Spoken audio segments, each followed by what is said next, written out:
कलयामि कलिध्वंसं कविं लोकदिवाकरं यस्य गोभिप्रकाशाभिराविद्यं निहतं तमः वाळि परकालन् वाळि कलिकन्ये वाळि कुरयलूर् वाळ्वेन्दन् वाழியரோ மாயோனை வாழ்வலியால் மந்திரங்கொள் மங்கையர்கோன் தூயோன் சுடர் மானவேல் நெஞ்சுக்கிருள் கடிதீபம் அடங்கா நெடும் பிறவி நஞ்சுக்கு நல்லவமுதம் தமிழ நன்னூல் துறைகள் அஞ்சுக்கிலக்கியம் ஆரணசாரம் பரசமய பஞ்சு கனலின் பொறி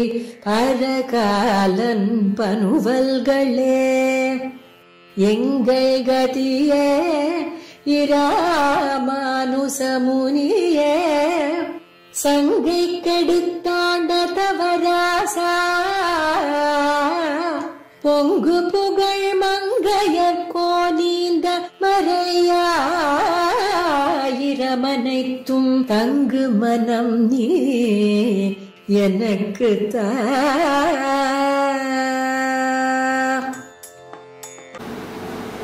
ஆழ்வார் எம்பெருமானார் ஜீயர் திருவடிகளையே சரணம். ஆஸ்திகர்கள் அனைவருக்கும் அடியனுடைய பிரணாமங்களை சொல்லிக்கொண்டு திவ்ய பிரபந்த தாராங்கிற இந்த நிகழ்ச்சியின் மூலமாக மீண்டும் ஒரு முறை உங்கள் அனைவரையும் சந்திப்பதிலே பெருமகிழ்ச்சி அடைகிறேன். அடியேன்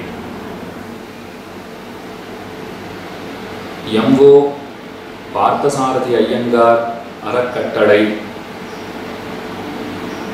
அவர்களுடைய பேராதரவினாலே நம்முடைய ஸ்ரீமத் பரமஹம்சேத்யாதி ஸ்ரீ ஸ்ரீ ஸ்ரீ யதுகிரி யதிராஜ நாராயண ராமானுஜ ஜீயர் சுவாமியுடைய பெருங்கருணையினாலே இந்த ஒப்புயர்வற்ற உபன்யாச நிகழ்ச்சி ஏற்பாடாகி நடைபெற்று கொண்டிருக்கிறது. தற்சமயம் பெரிய திருமொழி அனுபவம் நமக்கெல்லாம் சித்தித்திருக்கிறது. அதில் இன்றைய தினம் 8ஆம் பத்தினுடைய ஆரம்பம் சிலையிலங்கு பொன்னாழிங்கிற பதிகம். ஸ்ரீ வைஷ்ணவ சம்பிரதாயத்திலே திவ்ய தேசங்களுக்கு தனி ஏத்தம். ஆழ்வார்களாலே மங்களாசாசனம் செய்யப்பெற்ற திருத்தலங்களையே நாம் திவ்ய தேசங்கள் என்று வழங்குகிறோம். ஆழ்வார்களுக்குள்ளே பற்பல திவ்ய தேசங்களை மங்களாசாசனம் செய்த பெருமைக்கு உரியவர் திருமங்கையாழ்வாருங்கிற பரகாலன். அவர்தான் சுமாராக 86-87 திவ்ய தேசங்களை மங்களாசாசனம் செய்திருக்கிறார். திவ்ய தேசங்களுக்கு திருமங்கையாழ்வாராலே ஏத்தம். திருமங்கையாழ்வாருக்கும் பற்பல திவ்ய தேசங்களை மங்களாசாசனம் செய்தமையாலே ஏற்றம்னு சொல்லலாம். அந்த வகையிலே திருமங்கையாழ்வார் திருக்கண்ணபுரம் சௌரிப்பெருமாளையும் வணங்கினார். பற்பல திவ்ய தேசங்களுக்கு திருமங்கையாழ்வார் எழுந்தருளி இருந்தாலும் திருக்கண்ணபுரத்தோடு உண்டான அந்த தொடர்பு இருக்கிறதே, அதாவது ஆழ்வாருக்கும் திருக்கண்ணபுரத்துக்கும் இருக்கிற தொடர்பு, அது அதி விலட்சணமானதுன்னு சொல்லலாம். என சௌரிப்பெருமாள் திருமந்திரார்த்தத்தை திருமங்கையாழ்வாருக்கு உபதேசித்த பெருமானாக அறியப்படுகிறார். திருமங்கையாழ்வார் திருவெட்டெழுத்து மாமந்திரத்தை அதாவது மூலமந்திரம்னு சொல்லுகிற திருவஷ்டாட்சர மந்திரம், அந்த மந்திரத்தை திருநறையூர் நம்பியினிடத்திலே பெற்றார். குமுதவல்லி நாச்சியார் திருமங்கையாழ்வார கல்யாணம் பண்ணிக்கிறதுக்கு 2 நிபந்தனைகளை விதித்தாள்.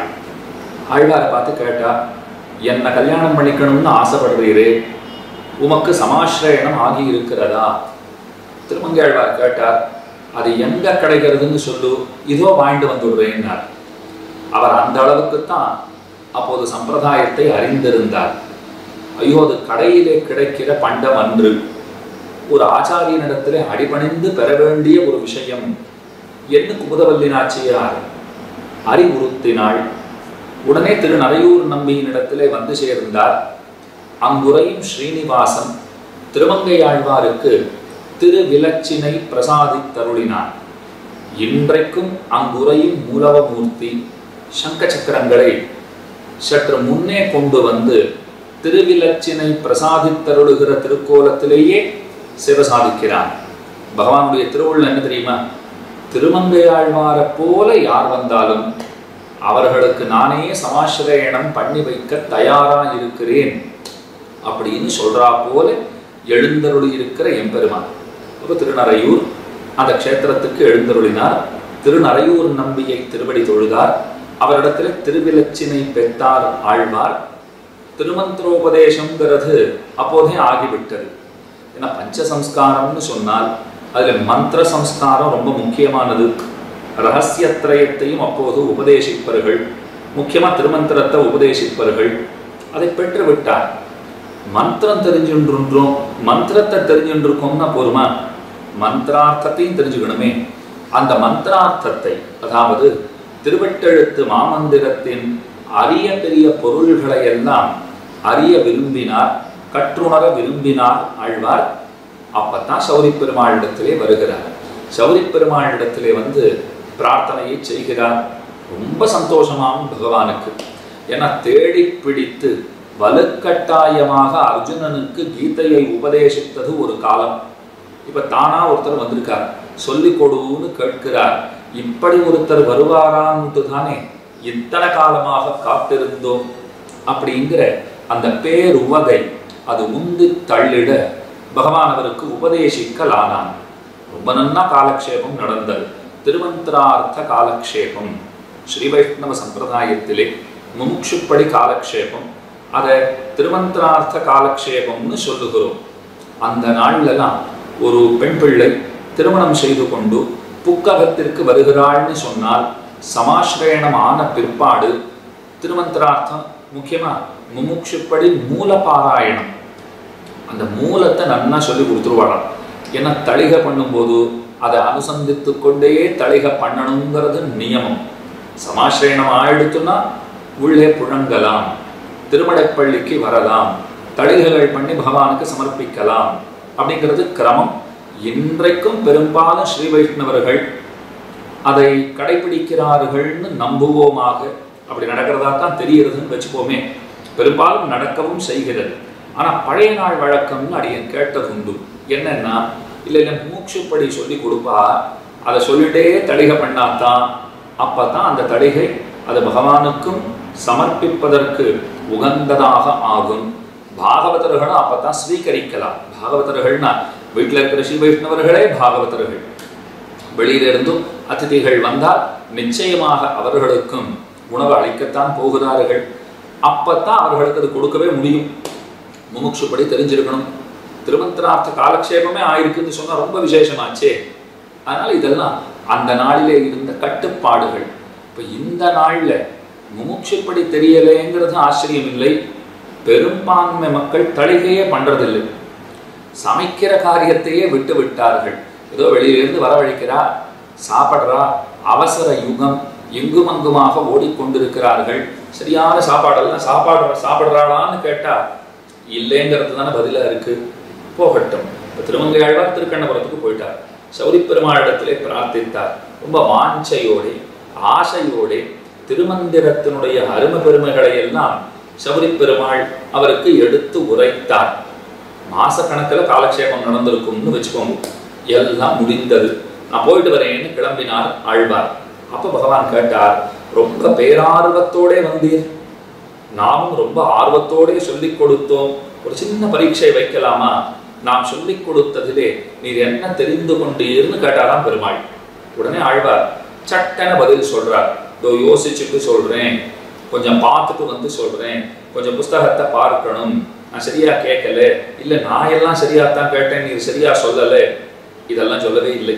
அவர் சொன்னார், இங்கே வருவதற்கு முன்பாக என்னை உனக்கு அடியவன் என்று எண்ணி இருந்தேன் அப்படின்னு நினைச்சிட்டு இருந்தேன். உம்மகிட்ட காலக்ஷேபம் கேட்பதற்கு முன்பு நான் என்ன நினைச்சிட்டு இருந்தேன் தெரியுமா?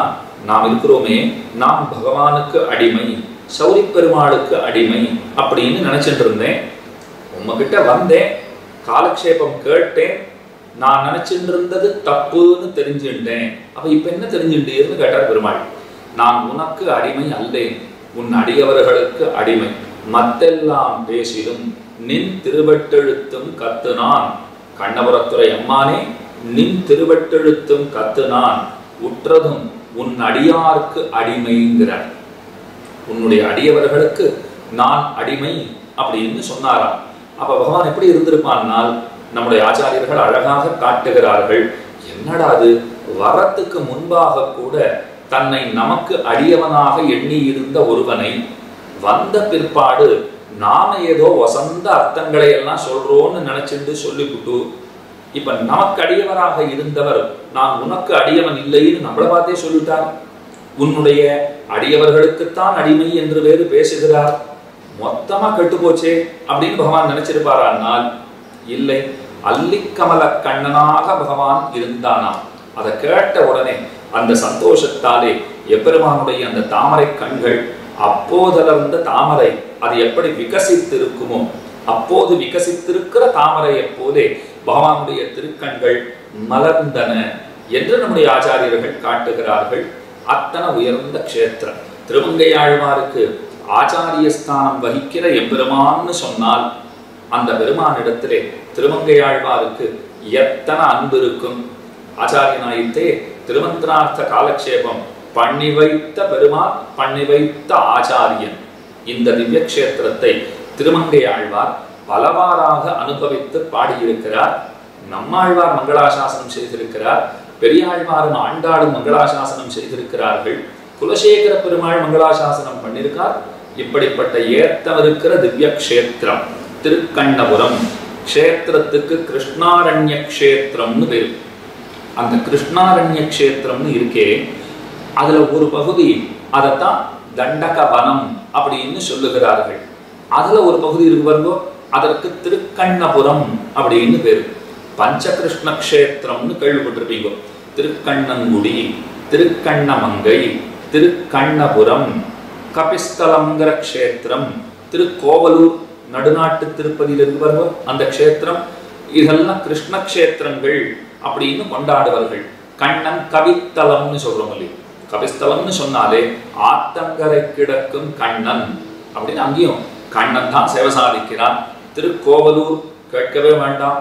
கோவலுள் மாமலராள் தன்னுடுமாயனை கண்டமகாட்டும்னு அமுதனார் பாடுறாரோ இல்லையோ, திருக்கோவலூரிலே ஆயந்திர திருநாமத்தோட பகவான் கோபாலனாகவே சேவை சாதிக்கிறான். இந்த திருக்கண்ணபுரம் கஷேத்திரத்தோட பேரே பாருங்க, திருக்கண்ணங்குடி, திருக்கண்ணமங்கை, திருக்கண்ணபுரம். பேர்லேயே கண்ணன் எம்பெருமான பற்றிய பிரஸ்தாவம் வந்துவிட்டபடியால் இவைகளும் கிருஷ்ண கஷேத்திரங்களே. இன்னொன்னு முக்கியமா சொல்றா, சப்த புண்ணிய கஷேத்திரம்ங்கிறார். திருக்கண்ணபுரத்துக்கு இருக்கிற ஏத்தம் என்ன அப்படின்னா, சப்த புண்ணிய கஷேத்திரம். ஒரு கஷேத்திரம்னு சொன்னா அதற்கு நானாவிதமான பெருமைகள், பற்பல பெருமைகள் இருக்கக்கூடும். எல்லா பெருமையும் இருக்கா அப்படின்னா அது சொல்ல முடியாது சுவாமி.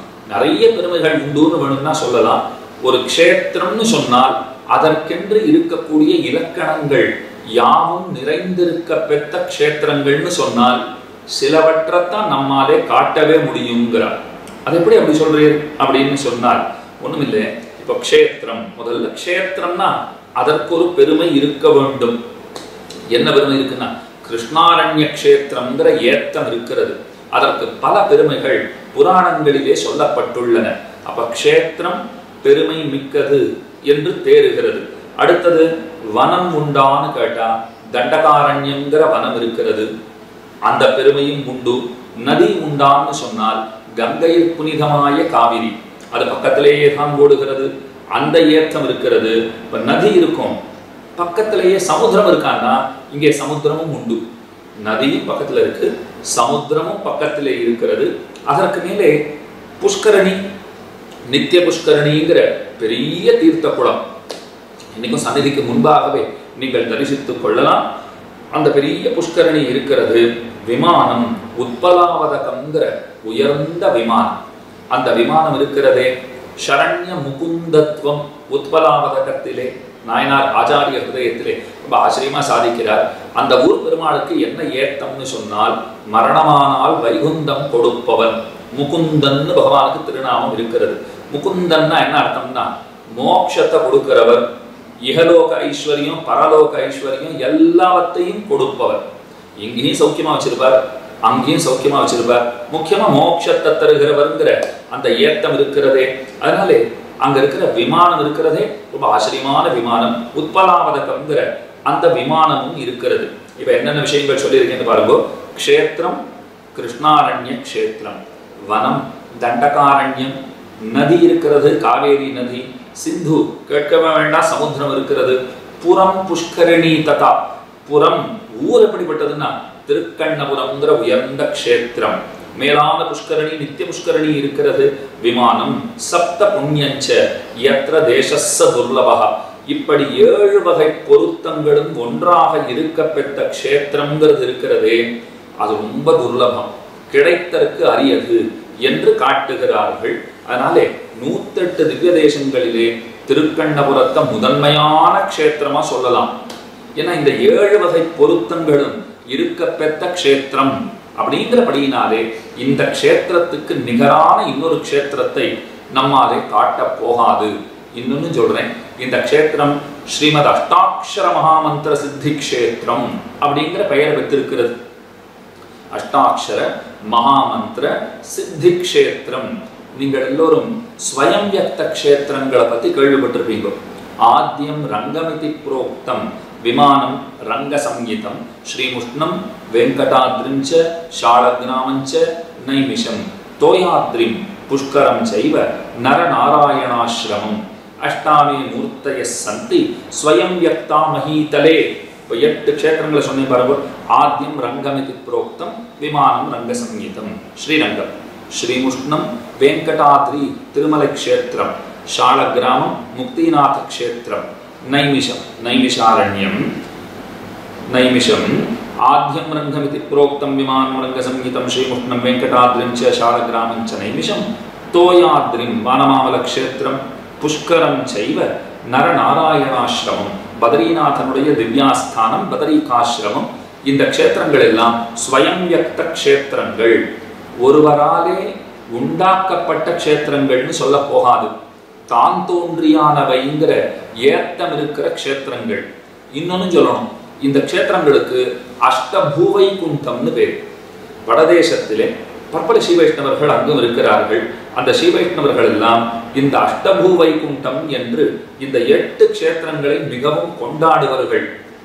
நமக்குத்தான் பல பேருக்கு அப்படி ஒரு அஷ்டபூ வைகுண்டம்ங்கிற ஒரு ஏத்தம் இந்த க்ஷேத்திரங்களுக்கு உண்டுங்கிற மகிமை அந்த விஷயம் தெரிந்திருக்காது.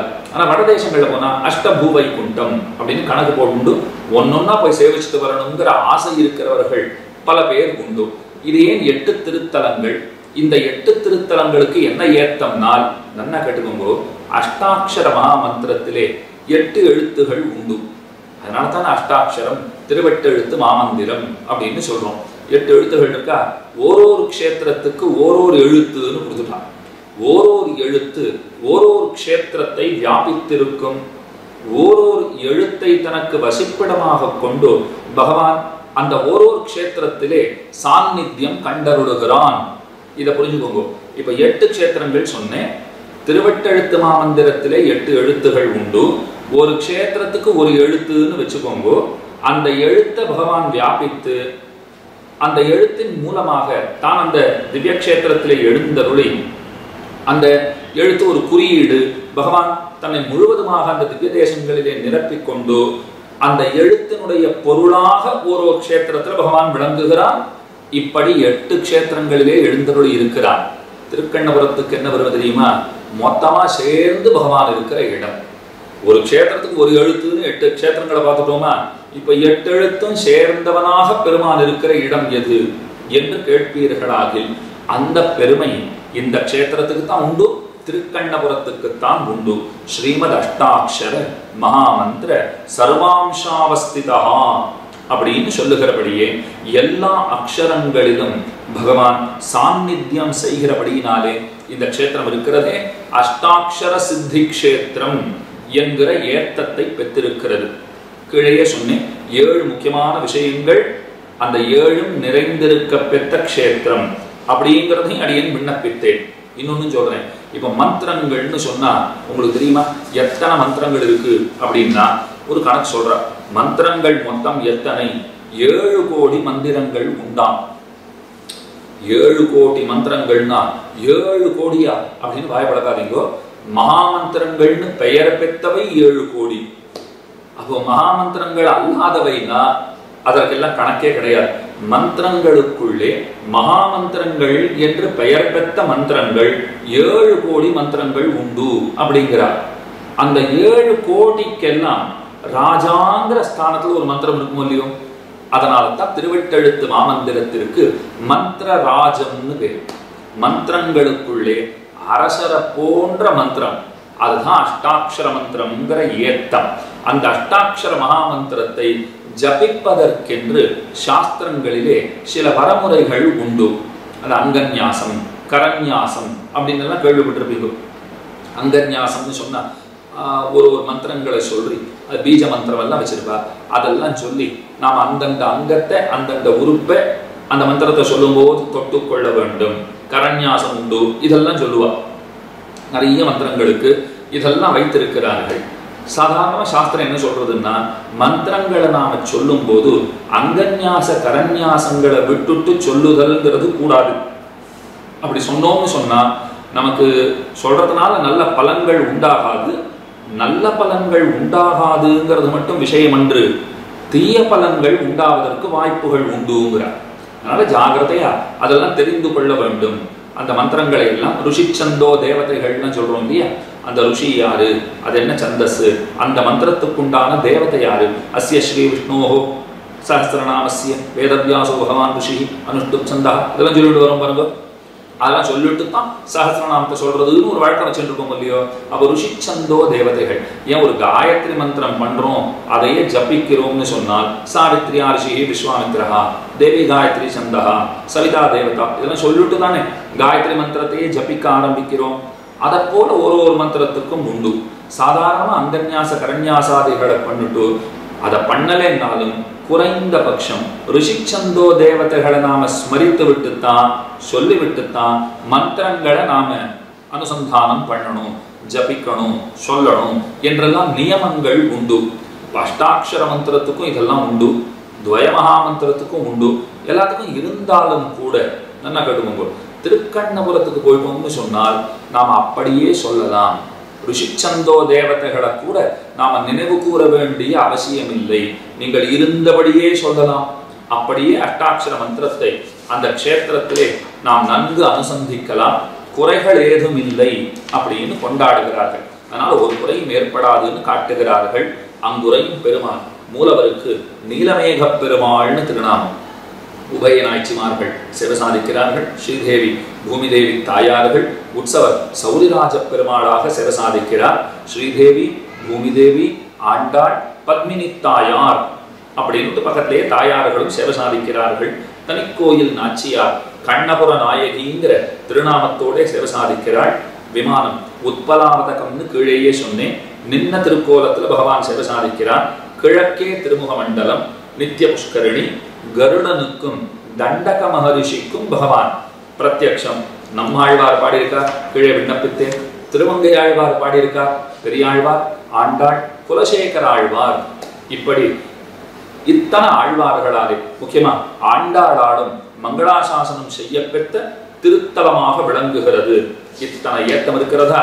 இந்த ஊருக்கு பகவான் எப்படி வந்தார் எதற்காக இங்கே காட்சி தருகிறார், யார் பொருட்டு வந்து சேர்ந்தார், அதை முதல்ல விண்ணப்பிச்சுட்டு அதற்கு மேலே சிலையிலங்கு பொன்னாழிங்கிற பதிகத்துக்குள்ளே நாம் பிரவேசிப்போமாக.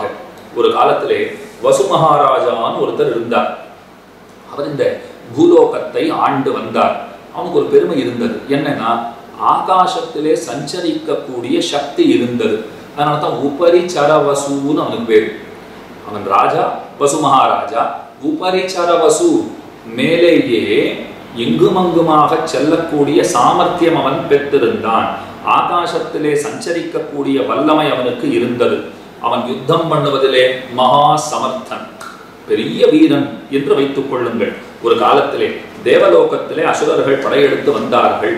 இந்திராதி தேவர்களை எல்லாம் யுத்தத்துக்கு அழைத்தார்கள். தேவர்களும் அந்த அசுரர்களோடு யுத்தம் பண்ணினார்கள். ஆனா அசுரர்களை ஜெயிக்க முடியல. அப்பத்தான் உபரிச்சரவசு மகாராஜாவை அசுரர்களோட யுத்தம் பண்ணணும்னு தேவேந்திரன் வேண்டி விரும்பி கேட்டுக்கொண்டான். உபரிச்சரவசு ராஜா என்ன பண்ணார், தம்முடைய சைன்யங்களை அழைத்துக் கொண்டு, சேனைகளை அழைத்துக் கொண்டு தேவலோகம் போனார். அசுரர்களோடு யுத்தம் பண்ணினார், அவர்களை வென்றார். வெற்றி முழக்கத்துடன் திரும்ப வருகிறார். தம்முடைய சேனைகளுடன் திரும்ப வந்து கொண்டிருக்கிறார். இந்திரனை பார்த்துட்டு சௌக்கியமாயிருன்னு சொல்லிட்டு வந்துட்டு இருக்கார். அப்போ பூலோகத்திலே இந்த கிருஷ்ணாரண்யம்ங்கிற பகுதி இருக்கு பாருங்க, அங்கே வந்து தங்கினானாம். ரொம்ப தாகம் எடுத்தது. அந்த களைப்பு மேலிட்டதாலே அங்க இருக்கிற ஒரு ஓடையை பார்த்தார். அதுல இருக்கிற தீர்த்தத்தை எடுத்துட்டார். தாகம் தணிந்தார். தீர்த்தத்தை பருகிட்டும் தாகத்தை தீர்த்து கொண்டார். ஒரு மரத்தடியில போய் இளைப்பாறினான். அந்த சமயத்துலதான் அவன் ஒரு காட்சியை கண்டான். என்னன்னா, அந்த அரண்யத்திலே, அந்த காட்டிலே மகர்ஷிகள் எல்லாம் கூட்டம் கூட்டமாக தபஸ் பண்ணுகிறார்கள். எப்படி தபஸ் பண்றா அப்படின்னா, ஒட்டி உலர்ந்த உடல். இப்ப இந்த உப்பலாவதகம்னு பார்த்தோம் இல்லையா, அதுக்கு என்ன அர்த்தம் அப்படின்னா, அவர்களுடைய திருமேனிகள், அந்த மகர்ஷிகளுடைய உடம்புகள் எல்லாம் எப்படி இருக்கும்னால் வாடி வதங்கி போயிருக்குமா. மாம்ச உடலிலே பற்றுதல் இல்லாதவர்கள் வாழும் இடம், அதுதான் அதற்கு அர்த்தம். அந்த க்ஷேத்திரத்துக்கு என்ன பெருமைன்னா, இந்த மாம்ச உடலிலே துளியும் பற்றுதல் இல்லாதவர்கள். இதை எப்படி கழிப்பது என்று சமயம் பார்த்து காத்திருக்கிறவர்கள். இதை விட்டுட்டு பகவானை அடைவது தானே சிறப்பு என்று அந்த மகிமை அறிந்தவர்கள், பெருமானை அடைவதனுடைய ஏற்றம் அறிந்தவர்கள், அவர்கள் எல்லாம் தபஸ் பண்ணுகிறார்கள். பல பேர் இருக்கிறார்கள். பல பேர்களாக சேர்ந்து கொண்டு அவர்கள் தங்களுடைய உடலை உலர வைத்துக் கொண்டு, வற்றி போன உடம்பு, அத்தனை பேரும் ஒல்லி பிச்சான்களாக இருக்கிறார்கள். எத்தனை ஒல்லி அப்படின்னு சொன்னா, அது எப்படி தெரியுமா சொல்ற, யோக சமாதியிலே அவர்கள் எல்லாம் இருப்பதை பார்த்தால் சாமை தோட்டம், இந்த மில்லட் எல்லாம் சொல்றீங்களோ, இந்த சாமை தோட்டம் இருக்கே, அதுல இந்த சாம கதிர்கள் இருக்கும் பாருங்கோ, அதை போல தெரிந்தது. இதை உபரிச்சரவசனுடைய இந்த சைன்யம், அந்த சேனை இருக்கே, அதுல இருக்கிறவாள்லாம் பார்த்தா அவர்கள் என்ன நினைச்சுண்டா, இந்த சாமை கதிர்களை எல்லாம் வெட்டுவோம் அப்படின்னு அதெல்லாம் வெட்ட ஆரம்பிச்சா. அவன் சாமக்கதிர்களை அவற்றின் இருக்கா, சாமக்கதிர்களை போல காட்சியளிக்கிற மகர்ஷிகள் அவர்களை எல்லாம் வெட்ட ஆரம்பித்தார்கள். உடனே அந்த மகர்ஷிகள் எல்லாம் சௌரி பெருமானை பிரார்த்தித்தார்கள். மகத்யாவதி சம்பிராப்தே ஸ்மர்த்தவ்யோ பகவான் ஹரிஹின்னு சொல்லுவார்கள். எப்பெல்லாம் ஆபத்து வந்துருத்துன்னா பகவானை நினைங்கோள்னு சாஸ்திரம் சொல்றது. அடி எனக்கு தெரிஞ்சு இது ஒண்ணுத்தான் சாஸ்திரம் சொல்லிருக்குன்னு தெரியாமலே நாம ஃபாலோ பண்ணிட்டு இருக்கோம்னு சொல்லலாம். மீறி எல்லாம் சாஸ்திரம் சொன்னபடி நடக்கிறோமானால் அது சொல்லியிருக்கு, முடிஞ்ச அளவு நடக்கிறோம்னு நினைச்சிட்டு இருக்கோம். நடக்கிறதுலையும் 1000 பிழைகள் இருக்கும்னு நமக்கும் தெரியும். அப்ப சாஸ்திரம் ஒண்ணு சொல்லியிருக்கு, அதுல ஒண்ணு சொல்லியிருக்குன்னு தெரியாமலே நாம் அனுஷ்டிப்பது ஏதாவது உண்டானால் இதைன்னு சொல்லலாம். ஒரு கட்டம் வந்துடுத்துனா பகவான் கூப்பிடுங்கன்னு சாஸ்திரம் சொல்றதே. இதை சொல்லி தரதுக்கு சாஸ்திரம் வேணுமா? கஷ்டம் வந்துடுத்துன்னா பகவான் நினைவிற்கு தானாக வரப்போகிறான். கஷ்டம் தீர்ந்ததுன்னு சொன்னால் அப்போதே அக்கணமே அவனை நாம் மறக்க போகிறோம். நன்றி கெட்டவர்கள் நம்மளை போல உண்டா? நாம் நன்றி கெட்டவர்களாக இருப்பினும் கூட இன்னமும் நம்மிடத்திலே நம்பிக்கையோடு இருக்கிற நம்முடைய எஜமானன் பகவான் மட்டும்தான். அத்தனை விசுவாசத்தோடு அவர் இருக்கார். இருக்கட்டும். இப்ப இந்த மகர்ஷிகள் எல்லாம் பகவானை பிரார்த்தித்தார்கள். பகவான் என்ன செய்தார் தெரியுமா? ஒரு 16 வயசு பிள்ளைய போல வடிவம் எடுத்துக் கொண்டு வந்தார். உபரிச்சரவசுவினுடைய சைன்யத்தை ஒரு கணப்பொழுதிலே அழித்தார். உபரிச்சரவசு பார்க்கிறார், நாம தேவலோகத்துல போய் இந்திரனுக்கு சகாயம் பண்ணிட்டு வந்திருக்கோம். தேவாசுர யுத்தம் நடந்ததுன்னு சொன்னேன்னா, இந்திரனுடைய அழைப்பின் பேரில் உபரிச்சரவசம் அங்கே போனாரா, அசுரர்களை எல்லாம் ஓட ஓட விரட்டினாரா, அத்தனை பேரையும் அழித்தாரா, திரும்ப இழந்த செல்வங்கள் ராஜ்யங்களை எல்லாம் இந்திரனுக்கு பெற்றுக் கொடுத்தாரா, இத்தனை சாதித்திருக்கிறோம். ஆனா ஒரு 16 வயசு பிள்ளை ஆட்டம் காண்பிச்சுட்டான். இது ரொம்ப ஆச்சரியமாக இருக்கிறது. அவனால எப்படி நம்மோட சண்டை போட முடிஞ்சது? என்னுடைய பலத்துக்கு முன்பு அவனுடைய பலம் எம்மாத்திரம் அப்படின்னு ஒரு கர்வம் அவனுக்கு ஏற்பட்டது. வில்லம்பெல்லாம் எடுத்துட்டு பகவானோடு சண்டை போட ஆரம்பித்தான். அநேக விதமான அஸ்திர சஸ்திரங்களை ஒருத்தருக்கு மேல ஒருத்தர் பிரயோகித்துக் கொண்டிருக்கிறார்கள். நெடுநேரம் யுத்தம் நடந்தும் கூட ராஜாவுக்கு ஜெயம் வெற்றிங்கிறது கிடைக்கவில்லை, உண்டாகவில்லை. கடைசியில் நாராயணாஸ்திரத்தை எடுத்துட்டான் ராஜா. அந்த அஸ்திரம் பார்த்தது, ஐயோ, எவனுடைய அதீனத்திலே நாம் இருக்கிறோமோ, எவனுடைய ஆணையின் பொருட்டு நாம் வேலை செய்கிறோமோ அவன் மீதே ஏவப்படுகிறோமே அப்படின்னு ஒரு அச்சமும் நாணமும் அடைந்து அந்த அஸ்திரம் என்ன தெரியுமா பண்ணித்து? நேர போய் பகவானுடைய திருவடிகளிலே சரணம் அடைந்தது. நேர போய் விழுந்துருத்து. அப்ப புரிஞ்சுட்டான், இது ஏதோ 16 வயசு பிள்ளையா வந்திருக்கிறவர் சாமானியர் அல்லர். இந்த அஸ்திரம் போய் ஒருத்தன் காலில் விழறதுன்னு சொன்னார். நாராயணாஸ்திரம் இருக்கிற அஸ்திரங்களுக்குள்ளேயே மிகச்சிறந்ததாக அறியப்படுகிற கொண்டாடப்படுகிற அஸ்திரம்.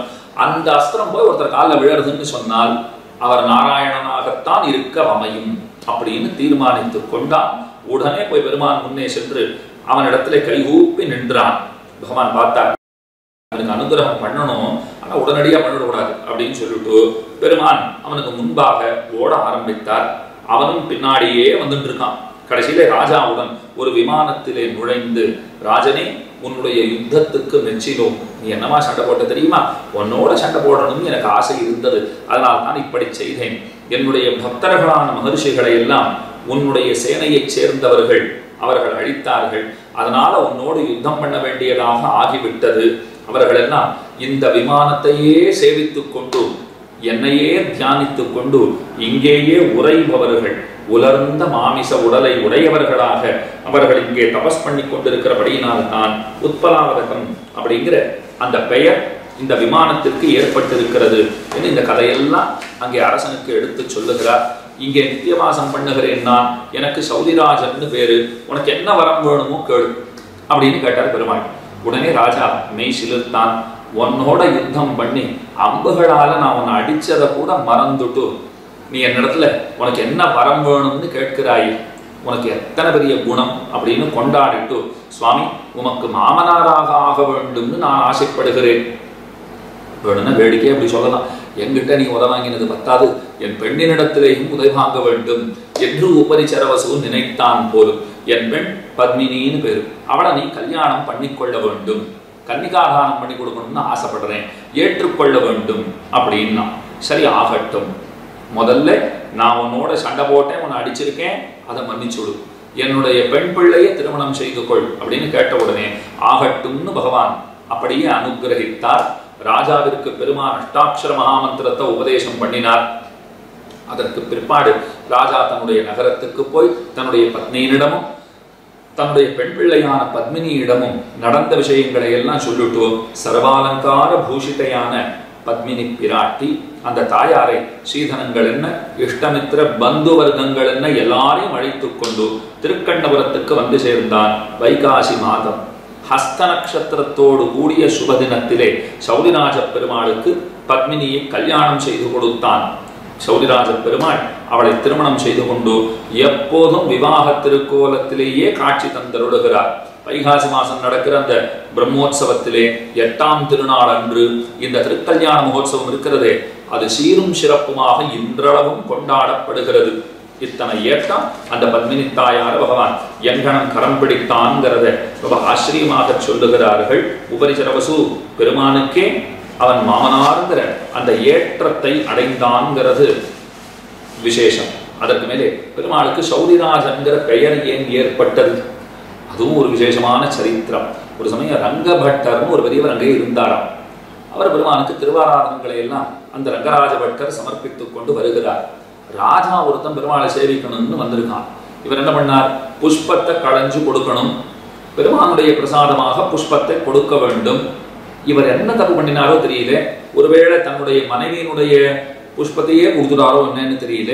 ராஜாவிற்கு அந்த புஷ்பம் வழங்கப்பட்டது. புஷ்பத்திலே ஏதோ முடியெல்லாம் பார்த்துதான் ராஜா. இது என்ன தலைமையிலெல்லாம் இருக்கே, பகவானுடைய புஷ்பம்னு சொன்னால் அதில் இதெல்லாம் இருக்கக்கூடாது. ஏன்னா அவர் சிலாரூபமாக ஒன்றோ இருக்கிறார். ராஜாவுடைய நினைவு எப்படி இருந்ததுன்னு பாருங்க. பகவான் சிலாரூபமாக இருக்கிறார். அதில் தலைமுடியெல்லாம் இருப்பதற்கு பிரசக்தியே கிடையாது. பின்பு எங்கனம் இவர் கொடுத்த பிரசாதத்திலே தலைமுடி இருக்கிறதே எப்படி அப்படின்ட்டு அந்த பட்டரை கடிந்து கொண்டார்.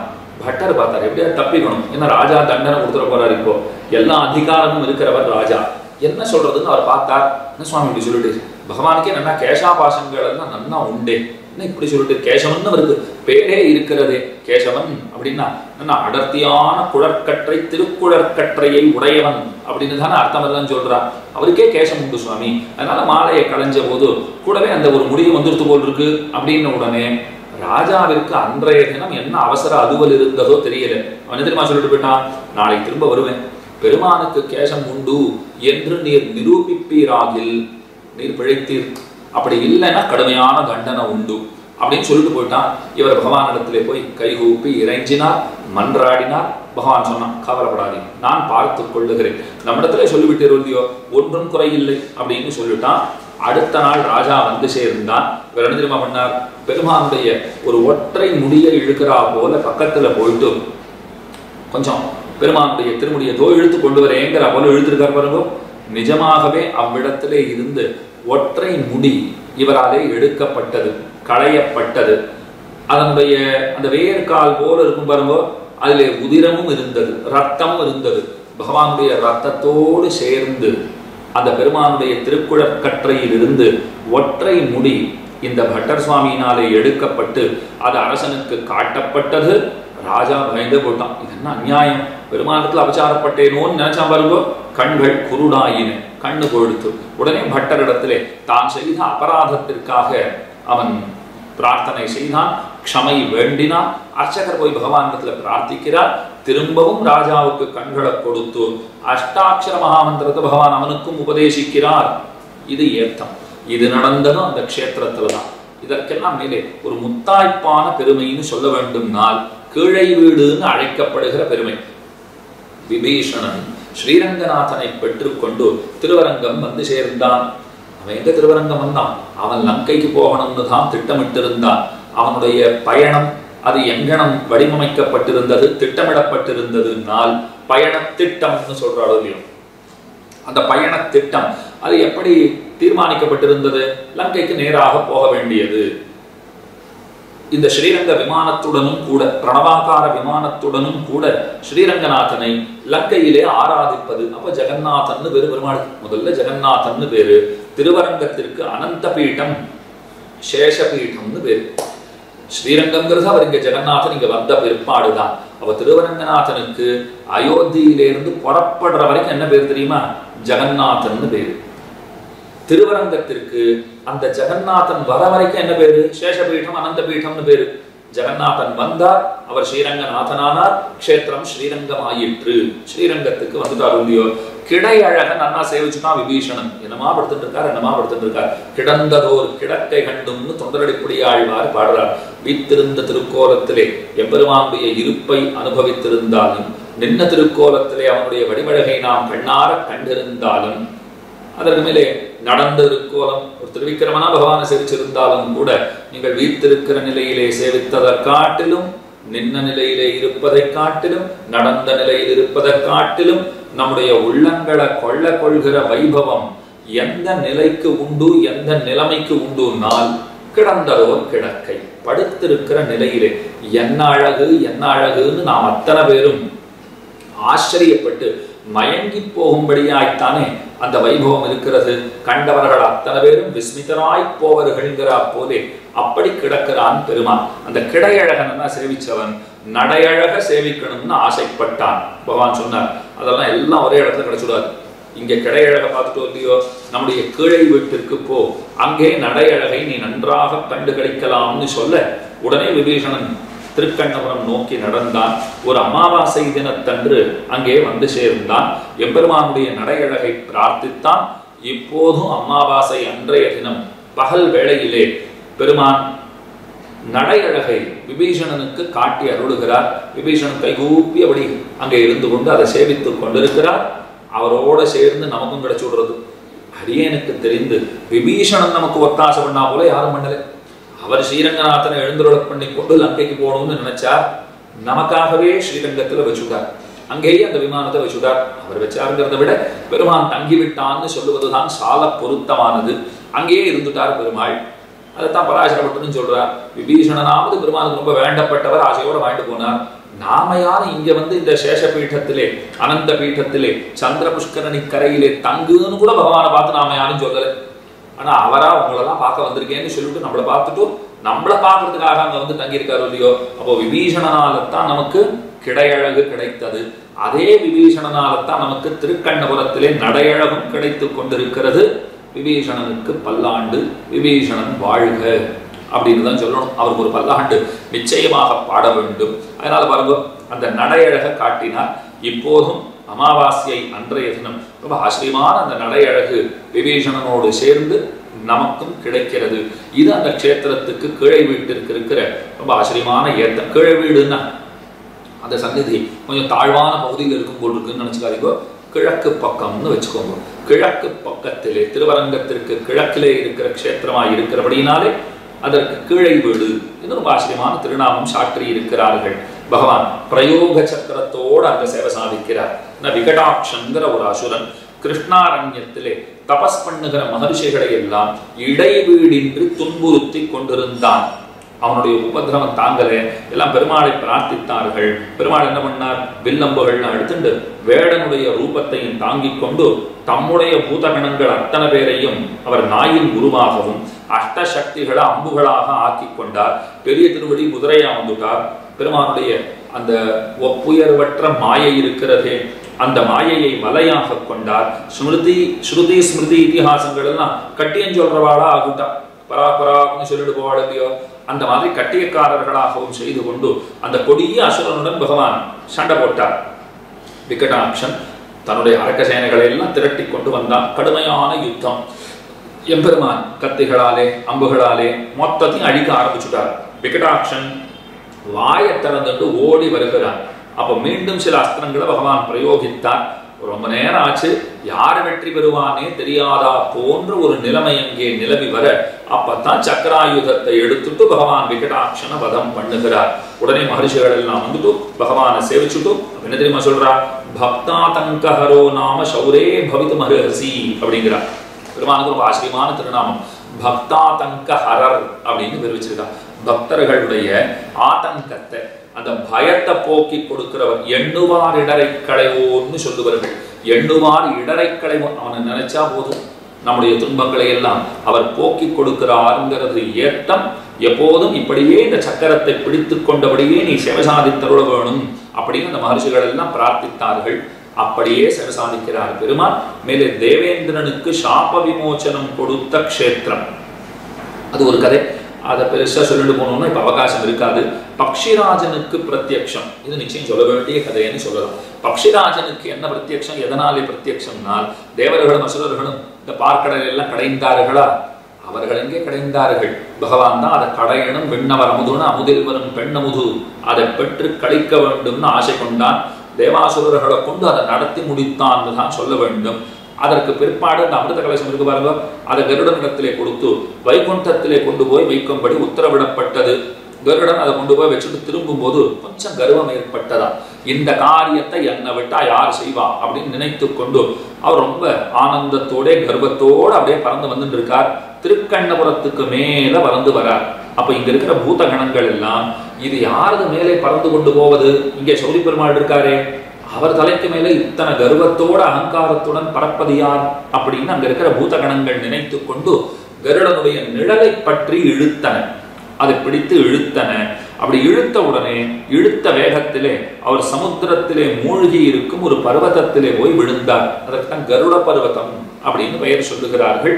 அங்கே போய் விழுந்தார். அவர் யோசனை பண்ணி பார்த்தார், என்ன ஒருத்தராலையும் ஒன்றும் பண்ண முடியாது, தேவேந்திரனால கூட ஒன்றும் பண்ண முடியாது, யார் இப்படி இழுத்தார்கள் அப்படின்னு பார்த்துட்டு புரிந்து கொண்டார். ஓஹோ, பகவானுக்கு அணுக்கர்களாயிருப்பார் சிலர். அவர்களுக்குத்தான் இந்த வல்லமை உண்டு. நம்ம வேற யாராலையும் வீழ்த்த முடியாதுன்னு தெரிந்து கொண்டார். அங்கேயே இருந்து தபஸ் பண்ணினார். அந்த கருட பர்வதத்திலேயே இருந்து கொண்டு அந்த பெருமானை, சௌரி பெருமானை வணங்க வேண்டிய தேவை உணர்ந்து வணங்குதற் பொருட்டு தவம் இயத்தினார். பகவான் பிரசன்னனானா என்ன வேண்டும்னு கேட்டான். அப்போ அவன் சொல்றான் பாருங்க, துவத் பார்ஷ்வே நித்தியவாசம் ச, உன்னை பார்த்து கொண்டு உன் பக்கத்திலேயே நித்தியவாசம் பண்ணணும்னு நான் ஆசைப்பட்டு கொண்டிருக்கிறேன், இதை அனுகிரகிக்க வேண்டும். அதே போல எந்த பர்வத்தத்திலே இருந்து கொண்டு தவம் இயத்தி உன்னுடைய தரிசனத்தை அடியேன் பெற்றேனோ அந்த பர்வத்தத்திற்கும் தேவரீர் சேவை சாதித்தருள வேண்டும் அப்படின்னு சொன்னார். மாசி மாசம் பௌர்ணமி அன்றைய தினம் கருடாரூடராக பெருமான் எழுந்தருளி அந்த பர்வதத்துக்கும் காட்சி அருளுகிறார். சமுத்திரத்தின் உள்ளே இருக்கக்கூடிய பர்வதம். இதுல வேடிக்கை என்னன்னா, அந்த மாசி மாசம் அமாவாசையை பௌர்ணமி அன்றைய தினம் அந்த பர்வதத்துக்கு பகவான் தெரிவார். பகவானுக்கு அந்த பர்வதம் தெரியும், நமக்கு சமுத்திரமும் பகவானும் தான் தெரியுமா. அவ பரஸ்பரம் பார்த்து விடுவா. இன்றைக்கும் சேவை சாதித்து அருளுகிறார். அதுக்கு மேலே தண்டகாரண்யம்னு பேருன்னு சொன்ன இல்லையோ, தண்டகருங்கிற மகரிஷி அவர் அங்கே பெருமானை நினைத்து உருகினார், தபஸ் செய்தார். அவருக்காக பெருமான் என்ன செய்தான்னா, இவருடைய தபஸுக்கு உருகிய பெருமான், அவர் உருகிறார்ன்றதை பார்த்துட்டு இவர் உருகிட்டார். ஸ்ரீவைகுண்டத்திலிருந்து ஒரு கிருத யுகத்திலே சித்திர மாசத்திலே பௌர்ணமியிலே ஹஸ்த நட்சத்திரத்திலே பிரத்யக்ஷரானார். இதுதான் சௌரி பெருமாளுடைய அவதார நாள்னு வச்சுக்கோங்க.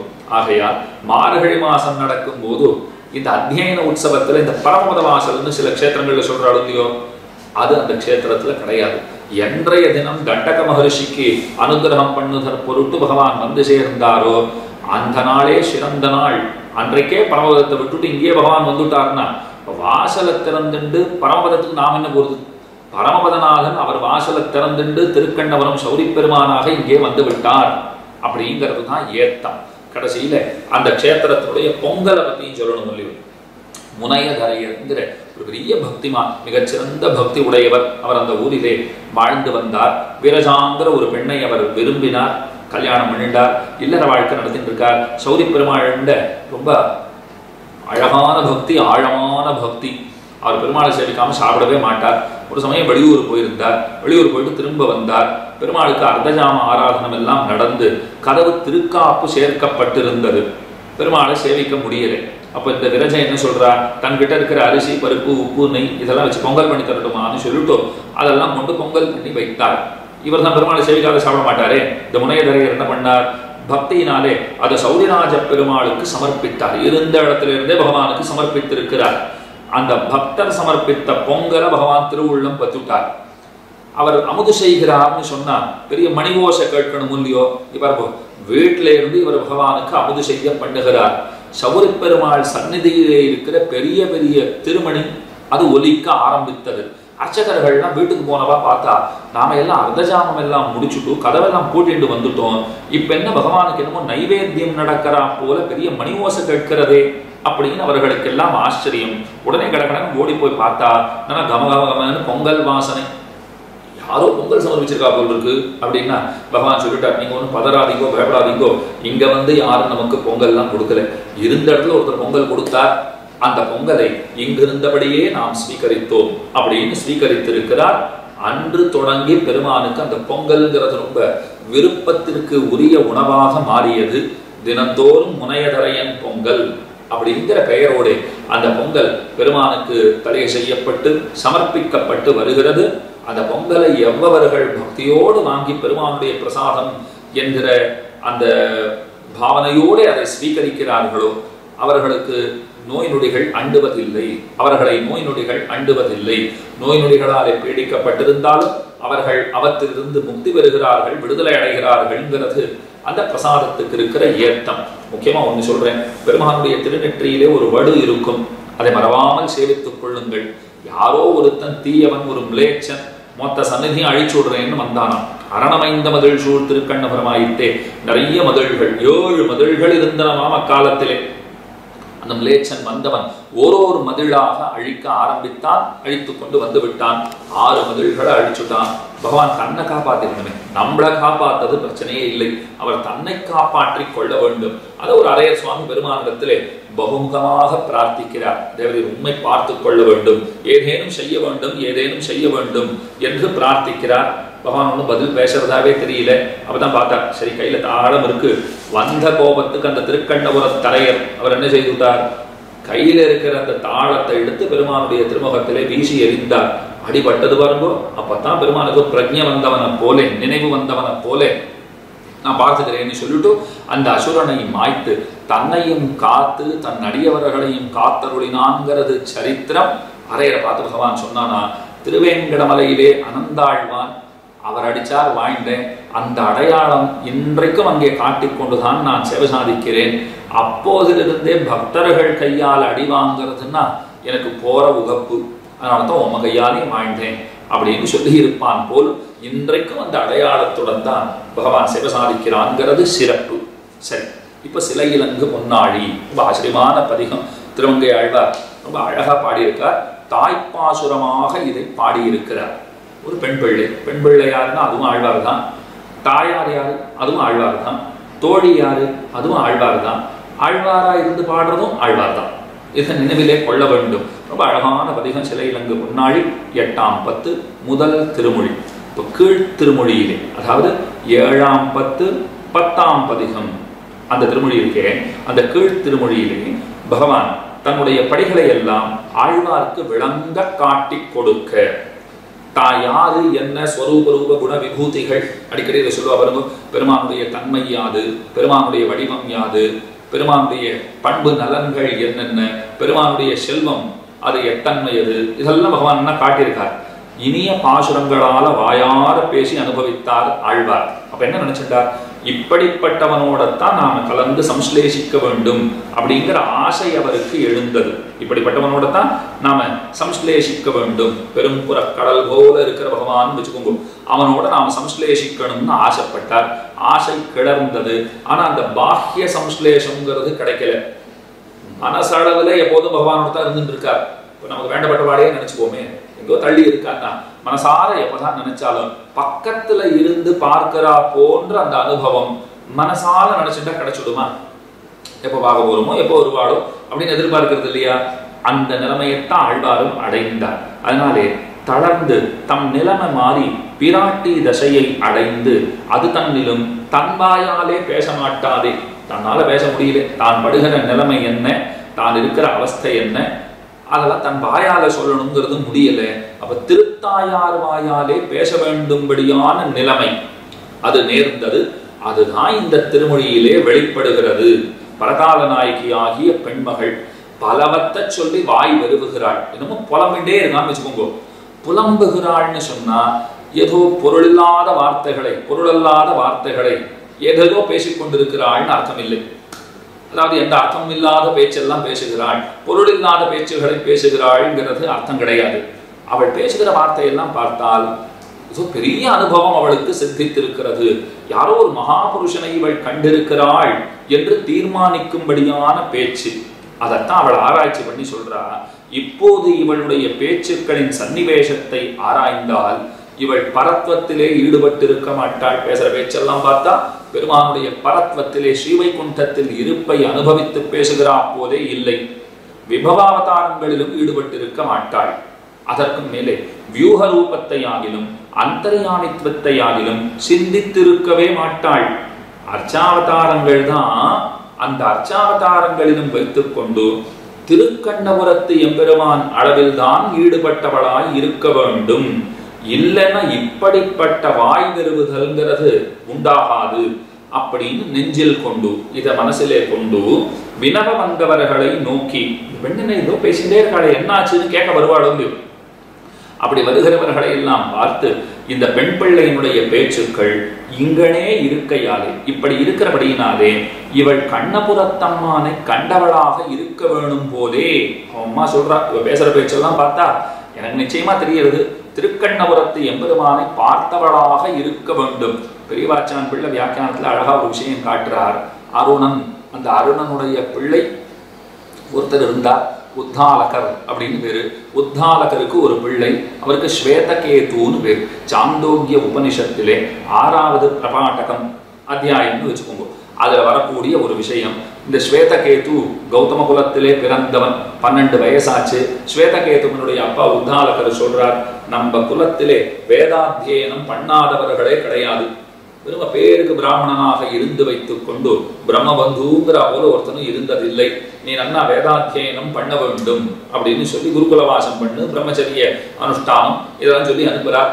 அந்த பிள்ளை போய் படிச்சுட்டு வந்தான்னு வச்சுக்கோங்க. அப்போ ஒரு மாதிரி ஒரு செருக்கோட வந்திருக்கான் போல் இருக்கு. எல்லாம் படிச்சிருக்கேன், எனக்கு எல்லாம் தெரியும் அப்படிங்கிற எண்ணத்தோட வந்திருக்கிறான். தந்தை அப்ப பார்த்துட்டு சொல்றார், அப்பா பார்த்துட்டு சொல்றார், எல்லாம் தெரிஞ்சுட்டா போல வந்துட்டு இருக்கியே, தெரிஞ்சுக்க வேண்டியதுன்னு முக்கியமாக தெரிந்து கொள்ள வேண்டிய விஷயங்கள் எல்லாம் உண்டு. இப்ப நமக்கு பகவானை தெரியாதுன்னு சொன்னா மத்தெல்லாம் தெரிந்து என்ன பிரயோஜனம்?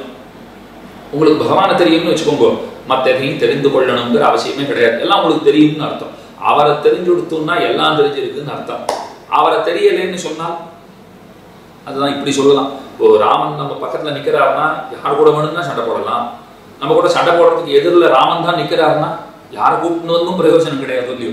அதை போல பகவானை தெரிஞ்சுட்டு இருக்கோம்னால் அதுவே போரும். அவரை தெரிஞ்சுட்டா எல்லாம் தெரிஞ்சுட்டு இருக்கோம்னு அர்த்தம் இல்லையோ. இதை பிள்ளைக்கு சொல்றார் பெரியவாச்சான் பிள்ளை, அழகா சொல்றார். அந்த இடத்துல சாந்தோக்கியத்திலே தகப்பனார் பிள்ளைய பார்த்துட்டு உனக்கு தெரியாததெல்லாம் இருக்கு, அதெல்லாம் தெரிஞ்சுக்கோ, உனக்கு தெரியாதது உண்டு அப்படின்னு சொல்றார்.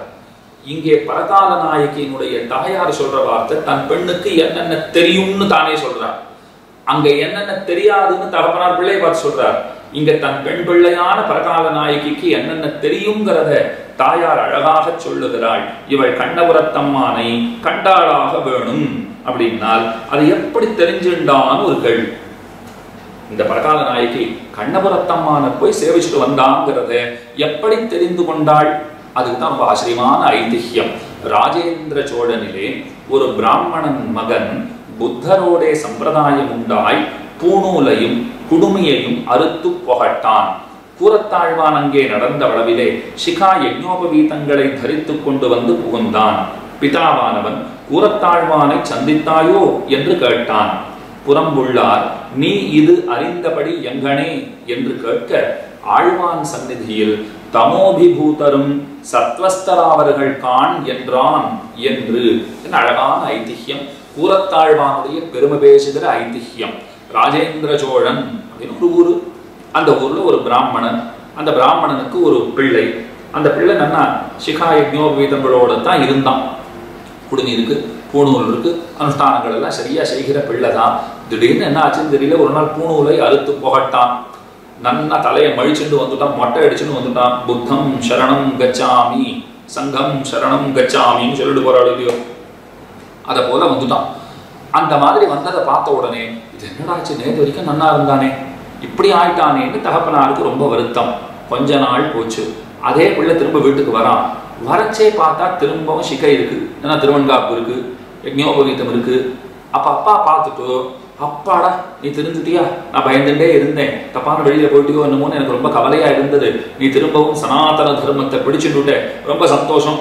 இதெல்லாம் அவர் சொல்லவே இல்லை. அவர் கேட்ட ஒரே கேள்வி என்ன தெரியுமா, நீ கூரத்தாழ்வான சேவிச்சியான்னு கேட்டார்.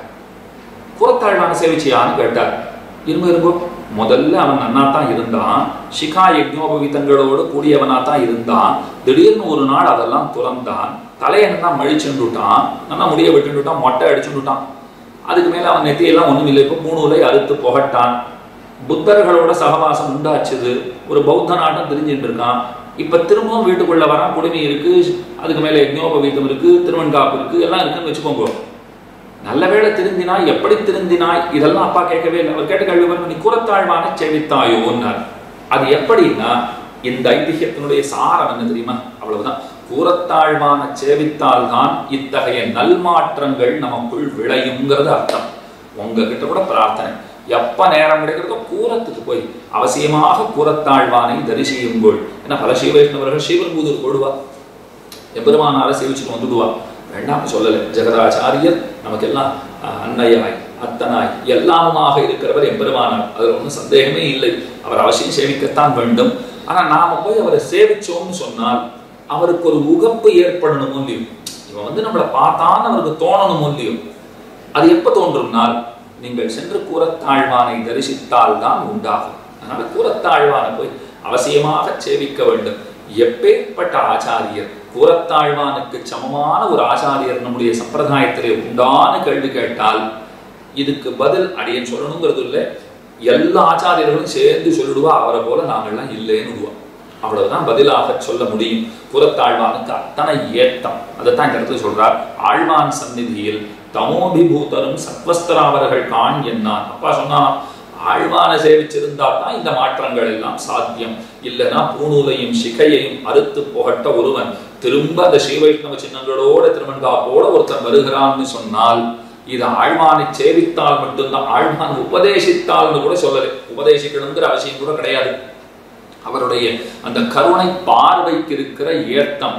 அதனால தான் காஞ்சி சுவாமி நாலூரான நல்லவன்னு சொன்னார். கவனிக்க வேண்டிய ஒரு அம்சம் இது. பொதுவாக சம்பிரதாயத்தில் நாலூரான துஷ்டன் அப்படின்னு நினைச்சுட்டு இருக்கோம்.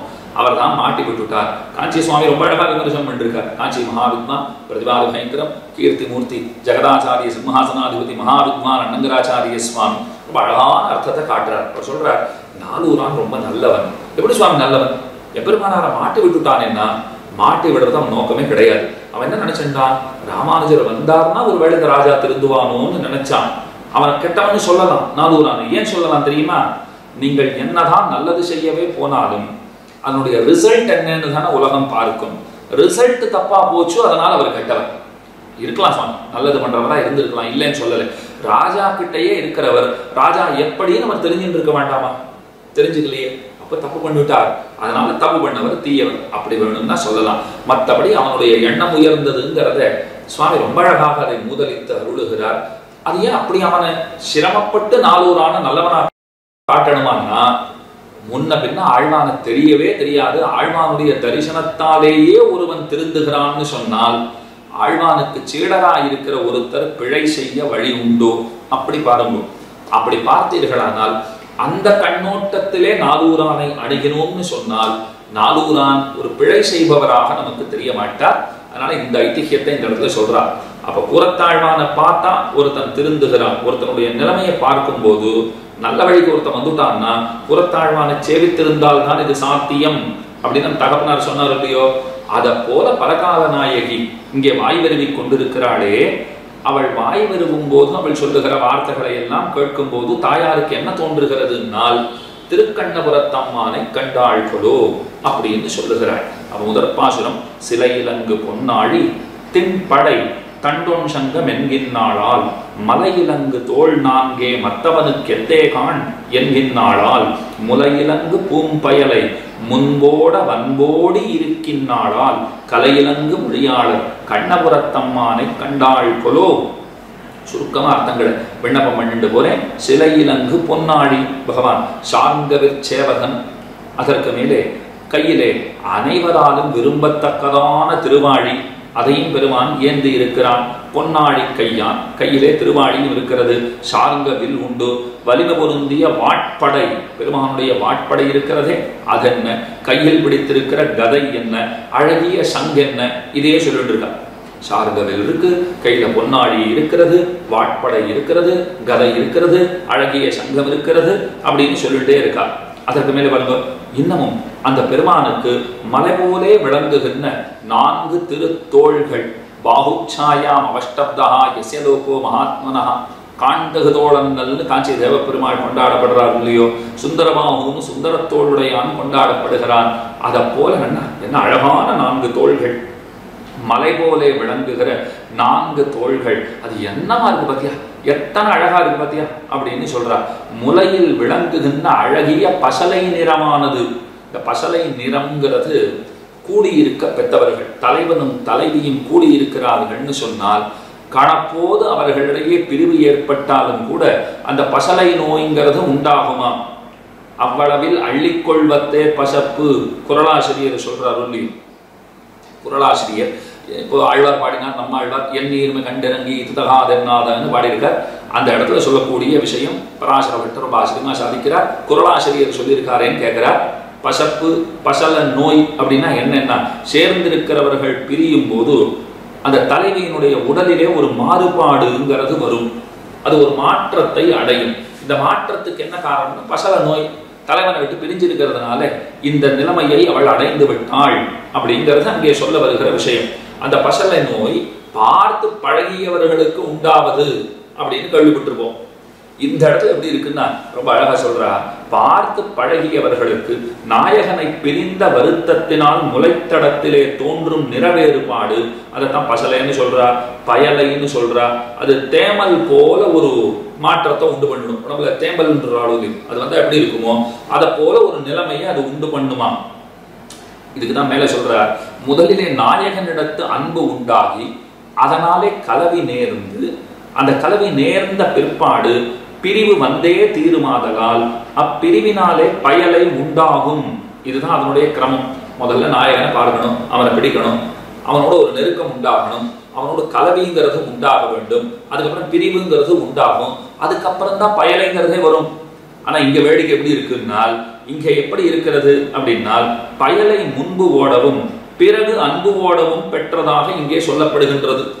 முதல்ல பயலை வந்துடுத்து, அதாவது அந்த பசல நோய்ங்கிறது முதல்ல வந்துடுத்து, அப்புறம் தான் அன்பே வருகிறது அப்படிங்கிற போல இப்படி இருக்கு. இது என்னென்னில், இது எப்படின்னால் இதற்கு இரண்டு வகையாக சமாதானம் கூறலாம். தாய் மகளை நோக்கும் போது முன்னம் முலையிலங்கு பூம்பயலை கண்டாள். அம்மா பெண்ணை பார்க்கிறா, அந்த முலையிலங்கு பூம்பயலை திருமுலை தடத்திலே இருக்கக்கூடியதான அந்த பசல நோயை பார்க்கிறாள். பிறகு எம்பெருமானிடத்தில் அவளுக்குண்டான அன்பை அறிந்தாள். இது ஏன் இப்படி ஆச்சுன்னு யோசனை பண்றா. பகவானிடத்திலே அவள் மையல் கொண்டிருப்பதை அவள் அறிந்தாள். ஆகையாலே தான் கண்ட அந்த கிரமம் இருக்கு பாருங்க, அந்த கிரமப்படியே பேசுகிறாள். முதல்ல பயல நோய் உண்டானதை பார்த்தா, அதுக்கப்புறம் இதுக்கு என்ன காரணம்னு ஆராய்ந்தாள். பகவானிடத்துல இருக்கிற அன்புங்கிறத புரிஞ்சுண்டா, அது அப்படியே சொல்லிட்டு இருக்கா. அப்ப கிரமப்படி பேசுகிறாள்ங்கிறது ஒன்று. அடுத்தது, மற்ற விஷயங்களை போலல்லாமல் பகவத் விஷயங்கிறது ரொம்ப விலட்சணமாகையாலே அவ்விஷயத்தில் உண்டாகும் அன்பின் காரியமும் விலட்சணமாயிருக்கும். பகவானிடத்திலே அன்பு செய்கைங்கிறது அது ஒரு விலட்சணமான ஒரு அனுபவம். அந்த விலட்சணமான அனுபவத்தை சேர்ந்த யாவையும் விலட்சணமாகத்தான் இருக்கும், சேர்ந்த எல்லாமும் விலட்சணமாகத்தான் இருக்குங்கிறதுனாலே முன்னம் பயலை நிறத்தை உண்டாக்கி பின்பு அன்பை உண்டாக்குகிறது. இது ஒரு அதிசயோக்தின்னு வச்சுக்கோங்க, கொஞ்சம் அதிகப்படியா சொல்றதுதான், ஆனா ஒரு ரசத்துக்காக சொல்றது அப்படின்னு சொல்லப்படுகிறது அப்படிங்கிற அர்த்தத்தை காட்டுறா. இப்ப ரெண்டு அர்த்தம் பார்த்தாச்சு. முதல்ல என்ன, தாயார் முதல்ல பெண்ணினுடைய முளைத்தடத்தை பார்த்தா பசல நோய் உண்டாயிருக்கிறது தெரிஞ்சுண்டா, இதுக்கு என்ன காரணம்னு ஆராய்ச்சி செய்தாள். பகவானிடத்துல அன்போடு இருக்கிறாள், அதனால உண்டாச்சுது. அப்ப முதல்ல அந்த பசல நோயை பத்தி சொல்லிட்டு அப்புறம் அந்த அன்பை பத்தி பேசுகிறாள். ஏன்னா தான் முதலிலே கண்டது பசலை நோயை, அந்த கிரமப்படியே போயிட்டா. இது ஒரு அர்த்தம். ரெண்டாவது, சுவாமி இந்த அன்பு ரொம்ப விலட்சணமானது. விலட்சணமான அன்புன்னு சொன்னா அது எந்த விதமான மாயத்தையும் செய்யும். அன்பு உண்டாகி பசல நோய் உண்டாகிறதுங்கிறது கிரமமா இருக்கலாம், இதுதான் விலட்சணமான ஒரு தொடர்பா இருக்கே. அதனால முதல்ல பசல நோய் உண்டாகி பின்பு அன்பு உண்டாச்சுது என்று கொள்ளுங்கோள் அப்படின்னு அர்த்தத்தை காண்பிச்சுட்டா. அதைத்தான் இந்த இடத்துல தெரிவிக்கிறாள். பாட்டுல சொல்றா பாருங்க, முலையிலங்கு பூம்பயலை முன்போட அன்போடு இருக்கின்றாளால் கலையிலங்கு மொழியாளர் கண்ணபுரத் தம்மானை கண்டாள் கொலோ. சொல்லும் அவிடு சுருதியாம். ஆசை திருநையில உட்காந்து நிறைய பேர் பேசிட்டு இருந்தாலும் திருக்கண்ணபுரத்துல அழகார் பார்த்துட்டே போறாரு, வெட்டியா வீணா பொழுத போக்குறவாளா இருப்பா போல் இருக்கே அப்படின்னு நினைச்சுட்டார். அப்புறம் தான் கொஞ்சம் காது கொடுத்து கேட்டா, அங்க இருக்கிறவாள்லாம் பெரிய பெரிய சாஸ்திரார்த்தங்களை அவலீலையாக வாசலிலே அமர்ந்து பேசிக் கொண்டிருந்தார்களாம். அழ்வார் பார்த்தார், ஆள்களை எல்லாம் பார்த்தா ரொம்ப சாதாரணமா இருக்கிறார், ஆனா பேசுகிற பேச்சை எல்லாம் பார்த்தா சதுசாஸ்திர பண்டிதர்களை போலே பேசா நின்னார்கள். என்ன ஆச்சரியம், என்ன ஆச்சரியம்! வாச திண்ணையில உட்கார்ந்து கொண்டு வம்பு பேசுகிறவர்களே இத்தனை சாஸ்திரஞர்களாக, சாஸ்திரங்களினுடைய அரும பெருமைகள் தெரிந்தவர்களாக, அதிலே நைபுண்ணியம் மிக்கவர்களாக, அந்த அர்த்தங்களை அவலீலையாக ஏதோ வாக்கியார்த்தம் சொல்றா போல வாசல் உட்காந்தே சொல்றான்னு சொன்னால் உள்ளுக்குள்ளே ஆச்சாரியகம் பண்ணுகிறவர்கள் எல்லாம் எப்படி இருப்பார்கள் அப்படின்னு நினைச்சுட்டார் போட்டுது. கலையிலங்கு மொழியாளர் கண்ணபுரத்தம்மானை கண்டாள் கொலோ. கலையிலங்கு மொழியாளர்னு கொண்டாடுகிறார். அங்குரையும் விசேஷமான வியக்திகளை அத்தனை கொண்டாடுகிறார். சாஸ்திர பயிற்சி விளங்குகின்ற வாய்ப்பேச்சை உடையவர்கள். தற்சமயம் நம்மிடையே எழுந்தருளி இருக்கிற வித்வான்களுக்குள்ளே ஸ்ரீ உவே மதுரை பேராசிரியர் இரா அரங்கராஜன் சுவாமி மிக மிக முக்கியமானவர். அவருடைய தமிழிலே அவருக்கு இருக்கக்கூடிய அந்த நைபுண்யம், அந்த மேதாவிலாசம் அது அளத்தற்கரியது. ரொம்ப ஆச்சரியமாக பேசக்கூடியவரும் கூட. தற்சமயம் வயோதிகராக எழுந்தருளி இருக்கிறார். அவரை பத்தி ஏன் பேசிட்டு இருக்கேன்னா, அந்த சுவாமிக்கு காஞ்சி மகாவித்வான் சுவாமி கலையிலங்கு மொழியாளருங்கிற உயர்ந்த பட்டத்தை அனுகிரகித்தார். எத்தனை ஆச்சரியமான ஒரு பட்டத்தை கொடுத்திருக்காரு பாருங்க.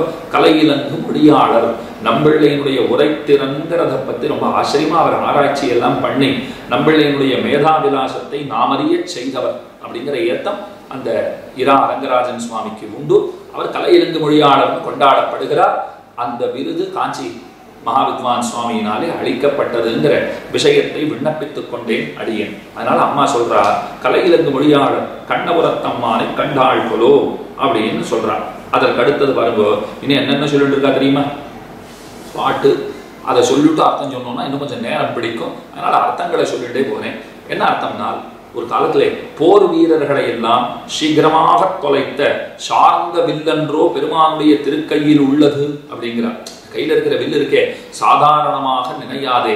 இப்பதான் கீழே சரித்திரம் எல்லாம் சொன்னேனே, உபரிச்சரவசு கூட பல பேர் வந்திருந்தா அந்த கூட வந்த சைன்யம், அந்த சேனையில இருக்கக்கூடிய படை வீரர்கள், சேனையில இருக்கக்கூடிய அந்த சைன்யத்தை சேர்ந்த படை வீரர்கள் சாமக்கதிர்களை போல இருந்த மகரிஷிகளை எல்லாம் வெட்டி தள்ளினார்கள்னா 16 வயசு பையனா வந்துட்டு எல்லாரையும் ஓட விட்டாரோடைய பெருமான்.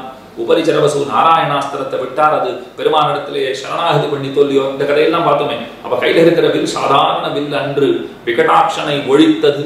அந்த ஏத்தம் வேறு இருக்கிறது பெருமானுடைய திருக்கையிலே, அந்த சார்கவில் இருக்கிறது அப்படின்னு அதை சொல்லிட்டோம். மற்றொரு கையிலே மற்றொரு கை, அந்த கைக்கு என்ன பெருமை அப்படின்னால், முன் பொறுவரை முன் போர் தொலைத்த பொன்னாழி மற்றொரு கை என்கின்றால். ஒரு காலத்துல மலைகள் எல்லாம் பறந்துட்டு இருந்துதான். அது ரொம்ப பறந்துட்டு இருக்கிறதுனால பல பேர்களுக்கும் அதனால நிறைய சிரமங்கள் எல்லாம் ஏற்பட்டதுனாலே இந்திரன் எல்லாத்தையும் வஜ்ராயுதத்தை கொண்டு துணித்தான்னு சொல்லுவார்கள்.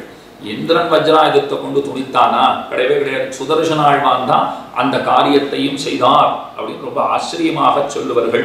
யாத்ரா யாத்ரா தலோகா பிரகடித வருணத்ரா சமுத்ரே சமுத்ரே சத்வா சத்வா சகோஷ்மா கிருத சகர்தக ஸ்பந்ததானா ததானா ஹானிம் ஹானிந்திதானாம் ஜெகதி விருஷதாம் தானவீனாம் நவீனாம் சக்ரே சக்ரேஷனே மிஷமுபஹருது சாச பிரபாவ பிரபாவஹா என்று புரநாராயணஜீயர் ஸ்ரீ சுதர்சன சதகத்திலே ரொம்ப ஆச்சரியமா இந்த சரித்திரத்தை பாடுறார். அதனால பெருமான் அந்த பொன்னாடியோட கூடினவனாக பகவான் இருக்கிறான் அப்படிங்கிறது அந்த அர்த்தம் இவ்விடத்திலே சொல்லப்பட்டது.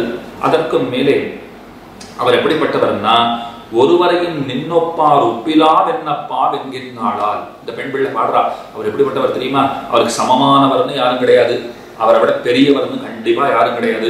அவர்தான் பெரியவர், அவர்தான் பெரியவர். கருவறை போல் நின்னானே, அஞ்சன மாமல போலே பகவான் நின்று கொண்டிருக்கிறார். எத்தனை பெரியவராக எப்படி நிற்கிறார் தெரியுமா?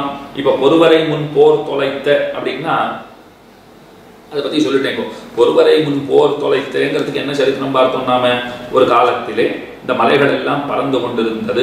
அந்த யுத்தத்திலே பங்கமடைவித்த அந்த பொன்னாழி திருச்சக்கரத்தை கையிலே உடையவர்னு அர்த்தம் பார்த்தோம் இல்லையோ? இன்னொன்னு சொல்றா, உவமையாகு பெயர்னு சொல்லி, அதாவது இங்க பொறுவரை அப்படின்னு வந்திருக்கிறதுக்கு என்ன அர்த்தம் அப்படின்னால், கம்சனிடத்துல குவலையா பீடம்ங்கிற யானை உண்டோ இல்லையோ, அந்த மலை யானை. இப்போ அதை கொண்டு மலை போன்ற யானை, இங்க பொறுவரை அப்படின்னா பெரிய மலை, அந்த மலை போல இருக்கிற யானை அப்படின்னு கொள்ள வேண்டும். அந்த யானையை முன் போர் தொலைத்த பொன்னாழி மோதிர கையால் ஒரு குத்து விட்டுருக்காரு பெருமாள்.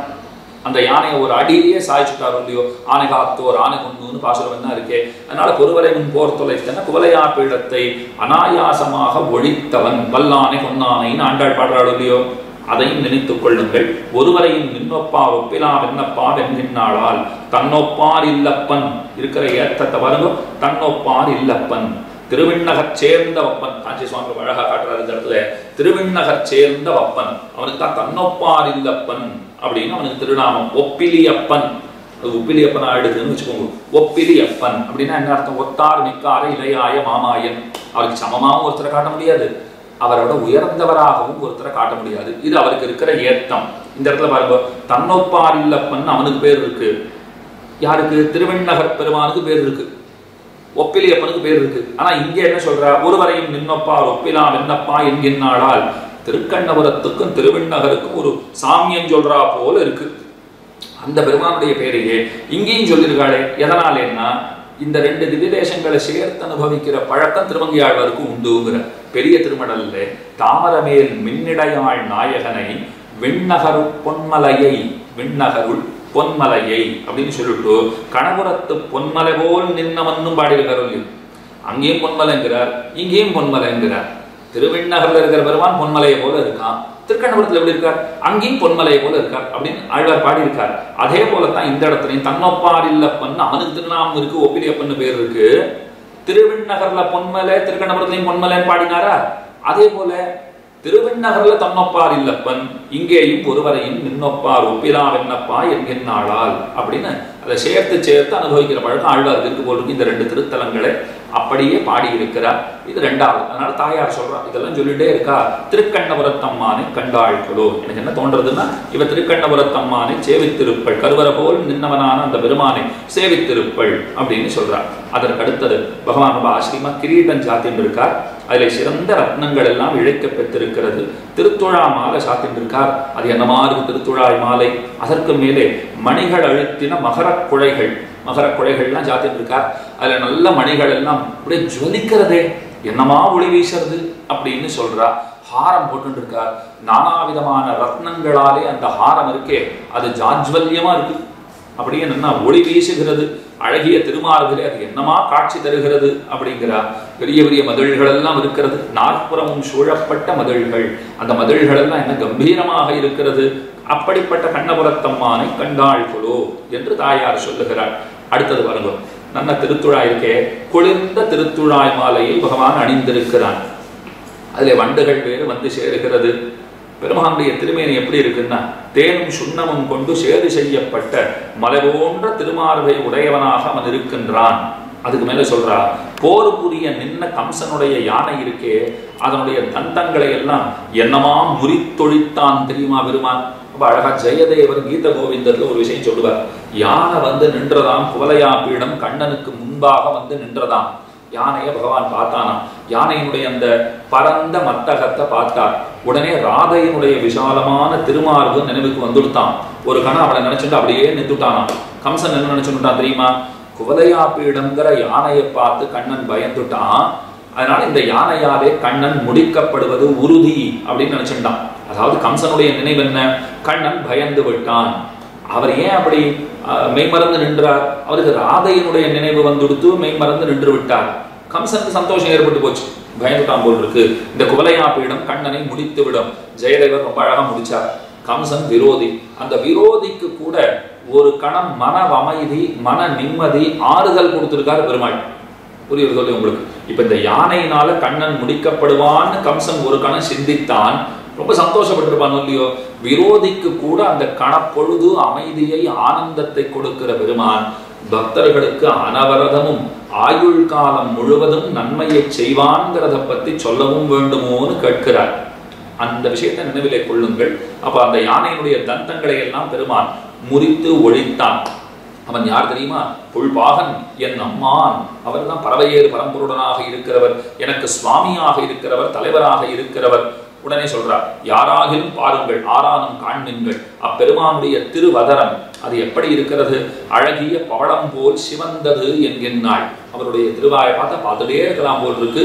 என்னமா இருக்கு, பவளவாயனாக பெருமான் இருக்கின்றான் என்று நின்னதிரும் கண்ணபுர கார்மானம் நின்னதிரும் கண்ணபுரத்தம்மானை கண்டாள் கொலோ. கருத்த மேகம் எப்போதும் நிலநின்று கோஷிக்கும்படியான க்ஷேத்திரம் அந்த கண்ணபுரத்தம்மானை கண்டாள் கொலோ என்று பாடுகிறாள். அதற்கு மேலே வருவோம், பெருமானுடைய திருவடிகள் தாமரப்பூவை போல இருக்கு. அழகிய திருக்கைகள் அவைகளும் தாமரப்பூவை போல இருக்கு. கிரீடத்தை பார்த்தா அதில் இழைத்திருக்கிற திருவாபரணம் இருக்கே, அதை விட்டு என்னுடைய மனசு போகவே மாட்டேன் என்கிறது. அதற்கு மேலே கூர்ம பொருந்திய பெரிய கண்களை உடையளான பங்கைய செல்வியான பெரிய விராட்டியார். பெரிய விராட்டியாருடைய கண்கள் ரொம்ப ஆச்சரியமான கண்கள், பெரிய கண்களை படைத்தவளாக, விஷாலாட்சியாக, சகபத்னியா விஷாலாட்சியா நாராயணம் உபாகமது என்று சீதா பிராட்டி விஷாலாட்சின்னு கொண்டாடப்படுகிறாள் இல்லையோ. அப்படிப்பட்ட பெரிய விராட்டியார் அவள் என்ன செய்கிறார், பெருமானுடைய மலபோன்ற திருமார்பிலே வடிவாயனின் பலமார்கனில் வாழ்கின்ற மங்கையாக எப்போதும் விளங்குகின்றாள் அப்படின்னு சொல்றான். இதெல்லாம் பரகால நாயகி சொல்லிட்டே இருக்கா. பரிமளமுள்ள தாமரை பூக்கள் தேனை பொழிய பெத்த கண்ணபுரத்தம்மானை கண்டாள் கொலோ என்று பாசுரம். அதுக்கு மேல பாருங்க, பேராயிரமுடைய பேராளன் என்கின்றாளால் பகவான் 1000 திருநாமங்களை உடையவன். அவன் மகானுபாவனாக இருக்கிறான். பேராளன் மகானுபாவனாக இருக்கிறான். ஒரு தடவை சொல்லிட்டு விட்டுட்டாளா, மகானுபாவன் சொல்லிட்டே இருக்கா. அதற்கு மேலே அழகு பொருந்திய கனகத்தினாலே செய்யப்பட்ட மகர குழைகளை உடையவன், 8 புஜங்களை உடையவனாக எனக்கு காட்சி தருகிறான்னு சொல்றார். காஞ்சிபுரத்தில் இருக்கிற அஷ்டபுஜ பெருமான போல சிவசாதித்தார் போலும் அப்படின்னு சொல்றார். நீர் நிறைந்த கார்காலத்து மேகத்தையும் பெரிய மலையையும் ஒத்திருப்பவனாக பெருமான் இருக்கிறான் அப்படின்னு கொண்டாடுறா. ஊரை பார்த்தா நல்ல கருமமிக்க கழனிகள் அமர்ந்திருக்க பெற்ற அமைய பெற்ற திருக்கண்ணபுரம் அவனை கண்டாள்களோ என்று தாயார் பாடுகிறாள். அதற்கு மேலே சிறந்ததாக உடுக்கப்பட்ட பீதாம்பரம், பகவான் பீதாம்பரதாரின்னு கொண்டாடப்படுறார். அந்த பீதாம்பரத்தை அவர் சாத்தின்றிருக்கார். அந்த பீதாம்பரத்தின் மேலே ஒப்பற்ற சிவலிகை கச்சு அப்படின்னு சொல்லுவார்கள், சாத்தப்பட்டிருக்கிறது. அதை சொல்றான். அப்படிப்பட்ட சிறந்த உபய பாதங்களும், ரொம்ப ஆச்சரியமான பாதங்கள் என்ன, அழகிய திருக்கைகள் என்ன, இதெல்லாம் தாமரப்பூ போல இருக்கே.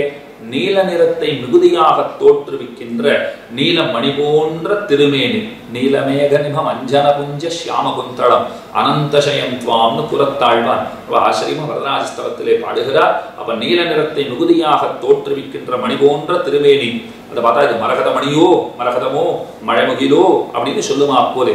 காலமேகத்தை போல இருக்கார்.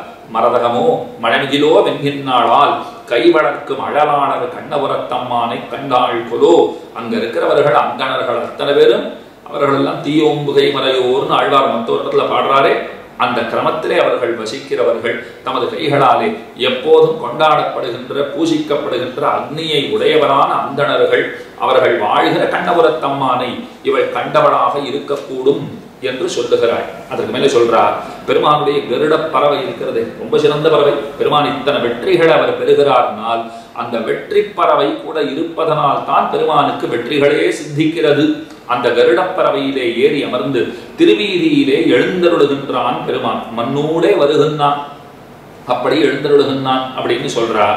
அதற்கு மேலே ஜெயசீலமான யுத்தத்திலே இந்திரர்க்கும் இந்திரனே ஒக்கும் என்கின்றாள். தேவேந்திரனும் கூட பகவானை பார்த்துட்டான். நான் என்ன இந்திரன், இவன் தான் மகேந்திரன் சொல்றா போலே பகவான் இருக்கிறார். அப்பெருமானுடைய திருமார்பை, அந்த திருமார்பை பெற்றால் பெண்ணாய் பிறந்த நாம் வாழ்ந்து போக மாட்டோமோ என்கிறாள். தாயாருக்கு அந்த திருமார்பை கொடுத்தவன். அவள் பெண்ணுன்னு பார்த்து திருமார்பை இடம் கொடுத்தாரோ இல்லையோ, நானும் பெண்ணாத்தானே பிறந்திருக்கிறேன், எனக்கு இடம் கொடுத்தால் ஆகாதோ அப்படின்னு சொல்லுகிறார். அதற்கு மேலே அங்க இருக்கிறவர்கள் சிவவைஷ்ணவர்கள் எப்படி இருக்கிறார்கள்னால் கத்தநூல் மறையாளர்களாக இருக்கிறார்கள். முறையாக கற்கப்பட்ட சாஸ்திரங்களை உடையவர்களான வைதிகர்கள் வாழ்கிறார்கள். அவர்கள் வாழும்படியான திருக்கண்ணபுரத்தம்மானை கண்டாள்களோ என்று பாடுகிறார். அதுக்கு மேல பாடுங்க, பெருமானுடைய திருத்துழாய் மாலை, நல்ல வண்டுகள் படிந்த திருத்துழாய் மாலை, அதை சொல்றா. ரத்ன கிரீடத்தின் மீது பரிமளம் கமழ நிற்கிறது. ரத்ன கிரீடம் பார்ப்பதற்கு நல்ல பளிச்சென்றுகிறது, ஆச்சரியம் இல்லை. அதுல இருந்து நறுமணம் கமழா நின்றது, நல்ல வாசனை வருது. என்னன்னா திருத்துழாய் மாலை படர்ந்திருக்கு, அதுல இருந்து வாசனை வருகிறது. அதற்கு மேலே எனக்கு இவருவால் அன்பு உண்டு என்று, எனக்கு இவரிடத்திலே அன்பு உண்டு என்று சொல்லி ஒரு நொடிப்பொழுதும் பிரிந்திருக்க முடியவில்லையே என்கிறாள். இவரை விட்டுட்டு என்னால் இருக்கவே முடியவில்லையே. வண்டமரும் வனமாலை மணிமுடி மேல் மணனாலும் என்கின்றாளால் உண்டி வருவால் அன்பெனக்கென்னொரு காலம் பெறுகிறேன் என்கின்றாள். இவர் விட்டு பிரிஞ்ச என்னால் இருக்கவே முடியலையே அப்படின்னு சொல்றா. பண்டிவரை கண்டறிவது ஊரில் யாமென்னே பயில்கின்றாள். ஆச்சரியமான வார்த்தை சொல்றா. பகவான் பார்த்தா எப்படி இருக்கிறான் தெரியுமா? நாம பார்க்கும்போது இவரை ஏற்கனவே எங்கேயோ பார்த்திருக்கோம் போல் இருக்கேன்னு தோன்றுமா. நமக்கே கூட பாருங்க, பல விதேச எம்பெருமான்களை படத்தையோ அல்லது ஒரு காணொலியையோ பார்த்தோம்னா என்ன பெருமாள்னு தெரியல, ஆனா போய் பார்த்து சேவித்தார் போலே நமக்கு தோன்றுகிறது. பெருமானை கண்டுபிடிப்பதற்கு எது லகுவான உபாயம்னு சொல்றேன். ஏன்னா பல எம்பெருமான்கள் ஒன்று போலவே காட்சி அளிப்பார்கள். எப்படி கண்டுபிடிக்கிறது? இப்போ சோழ நாட்டுக்கே போனோம்னா பல எம்பெருமான்கள் ஒரே மாதிரி இருக்காளேன்னா சுலபமான வழின்னு தெரியுமா? அர்ச்சகர்களை தெரிஞ்சு வச்சுக்கோங்க. அவளை உங்களுக்கு நல்லா தெரியும்னா அவளை பார்த்துட்டா இன்ன பெருமாள்னு சொல்லிடலாம். அதுதான் நமக்கு தெரிந்த ஒரு உபாயம், நமக்கு தெரிந்த வழி. இப்போ பகவானை சேவிக்கிறச்சே பல பேருக்கு தோன்றும், ஏற்கனவே சேவிச்சா போல இருக்கே, நிச்சயம் போயிருந்திருக்க மாட்டேங்கோ. ஆனா அப்படி ஒரு எண்ணம் ஏற்படுவதுங்கிறது சில சந்தர்ப்பங்களிலே நிகழும். போயிட்டு வந்தா போல இருக்கே, சேவிச்சுட்டு வந்தா போல இருக்கே அப்படின்னா அப்படியும் தோன்றுமாம். இன்னொன்னும் தோன்றுங்கிறார். என்னன்னா, நீங்க எத்தனை தடவை சேவித்தாலும் அப்பொழுதைக்கு அப்பொழுது ஆறாமதமாக நவமாக சேவை சாதிப்பர். இப்ப சேவிக்கிறா போல இருக்கு, இதுக்கு முன்ன சேவிச்சா போலவே இல்லை, என்ன படிச்சுட்டு இருக்கார், என்ன ஆச்சரியமா இருக்காருன்னு சொல்றோம் இல்லையா? இப்ப பல திருத்தலங்களிலே சம்பிரோக்ஷணம் ஆச்சுன்னு வச்சுக்கோங்க. சம்பிரோக்ஷணமாகி சாத்து முறையாகி சாயங்காலம் போய் அந்த பெருமானை சேவிச்சுட்டு வாங்கோ. அப்ப சேவை சாதிக்கிற அந்த அழகு மற்ற எப்பொழுதும் உங்களுக்கு காண கிடைக்காது. அது நிச்சயமான உண்மை. என்ன பளபளன்னு பெருமான் ஜுவலிக்கிறார். சம்பிரோக்ஷணத்தை நன்னா அவர் திருவுள்ளம் பற்றி கொண்டாடி மகிழ்ந்திருக்கிறாருங்கிறது நமக்கு தெரிய வருதோ இல்லையோ? அதைத்தான் இந்த இடத்துல பெருமானை பார்த்தா முன்பு பார்த்தா போல இருக்கு, இப்பதான் பாக்குறா போல இருக்கு, ரெண்டு படியாகவும் இருக்கிறதுன்னு சொல்லிட்டே இருக்கா. அதனால சேவிக்கிறவர்களை எல்லாம் மனச பெருமானத்தில் பறிகொடுக்கும்படியான கண்ணபுரத்தம்மானை கண்டாள்களோ அப்படின்னு சொல்லுகிறார். கடைசியில கடைசி பாசுரம் ரொம்ப ஆச்சரியமான பாசுரம். மானினுடைய நோக்கு போன்று விஷாலமாய் மெல்லிதான நோக்கை உடையளான அந்த பரகால நாயகியானவள் ஆச்சரியனான எம்பெருமானை கண்டாள்களோ என்று சோலைகளில் வளரும் பரிமளமானது பூமியெங்கும் பரவப்பெற்ற திருக்கண்ணபுரத்திலே எழுந்தருளியுள்ள அந்த சுவாமியை குறித்து, அதாவது திருக்கண்ணபுரத்தம்மானை குறித்து திருமங்கையாழ்வார் பாடியிருக்கிற இந்த சந்தங்கள் நிறைந்திருக்க பெற்ற தமிழ் பாசுர மாலை இருக்கிறதே, இதை கொண்டாடுவதற்கு உரிய இந்த திவ்ய பிரபந்தத்தில் சேர்ந்த பன்னிய நூல்னு சொல்றாரு இல்லையோ, இப்பத்து பாட்டையும் ஓதி உணர வல்லவர்கள் பூக்கள் நிறைந்த கல்பவிருட்சம் பொருந்திய பரமபதத்தில் நிர்வாககர்களாக இருப்பவர்கள். இங்குள்ள வரையிலும் புகழுக்கு தகுதி உடையவர்களாகவும் இருக்க பெறுவர். பலஸ்ருதி சுருக்கமா சொல்றேன். இந்த 10 பாட்டுகளை நன்னா அர்த்தத்தோட தெரிந்து கொண்டு திருக்கண்ணபுரத்தெம்பெருமான நன்னா போய் நாம மங்களாசாசனம் பண்ணினோம்னு சொன்னால் திருமங்கையாழ்வார் பாடின இந்த பதிகம் இருக்கிறதே, இதை கற்றுணர்ந்தவர்கள் பரமபதத்துக்கு போவாங்கிறது ஆச்சரியம் இல்லை. அது ராமானுஜ சம்பந்தத்தாலே நிச்சயம் நமக்கு உண்டு. பரமபதத்துக்கு நிர்வாககர்களாக இருப்பார்கள், பரமபதத்தை ஆட்சி செய்யும் பேறு பெறுவார்கள். வானவர் நாடு தானே, அங்கே பகவான் வைகுந்த குட்டனாக இளவரசாக இருக்கிறார். அதனால அது நம்ம நாடு தான். அங்க ராஜ்ய பரிபாலனம் பண்ணுகிற அந்த ஏற்றம் நமக்கு சித்திக்கும். சரி, அங்க போனப்புறம் கிடைக்கிறது சொன்னீர், இங்க இருக்கிற வரைக்கும்னால் புகழுக்கு குறைவே இருக்காது அப்படிங்கிறத பலஸ்ருதியாக இவ்விடத்திலே அருளி செய்கிறார். பொன்னுலகில் மன்னவராய் புகழ் தக்கோரே என்று ரொம்ப ஆச்சரியமாக முடிக்கிறார். பூவளரும் கற்பகம் சேர் பொன்னுலகில் மன்னவராய் புகழ் தக்கோரேன்னு பாடுகிறார்.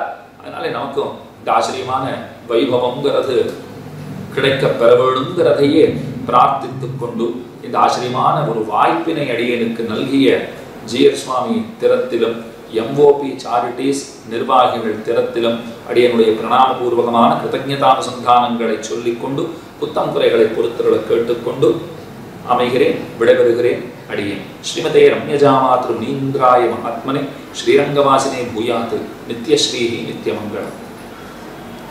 பற்பமெனத்திகள் பைங்கழலும் தன் பல்லவமே விரலும், பற்பமென திகழ் பைங்கழலும் தன் பல்லவமே விரலும், பாவனமாகிய பைந்துவராடை பதிந்த மருங்கழகோ, பாவனமாகிய பைந்துவராடை பதிந்த மருங்கழகோ, முப்புரி நூலோடு முன்கையில் ஏந்திய முக்கோல் தன்னழகும், எப்பொழுதும் யதிராசன் வடிவழகு என் இதயத்துள்ளதால், இல்லை எனக்கெதிர் இல்லை எனக்கெதிர் இல்லை எனக்கெதிரே, இல்லை எனக்கெதிர் இல்லை எனக்கெதிர் இல்லை எனக்கெதிரே, இல்லை எனக்கெதிரே இல்லை எனக்கெதிரே இல்லை எனக்கெதிரே.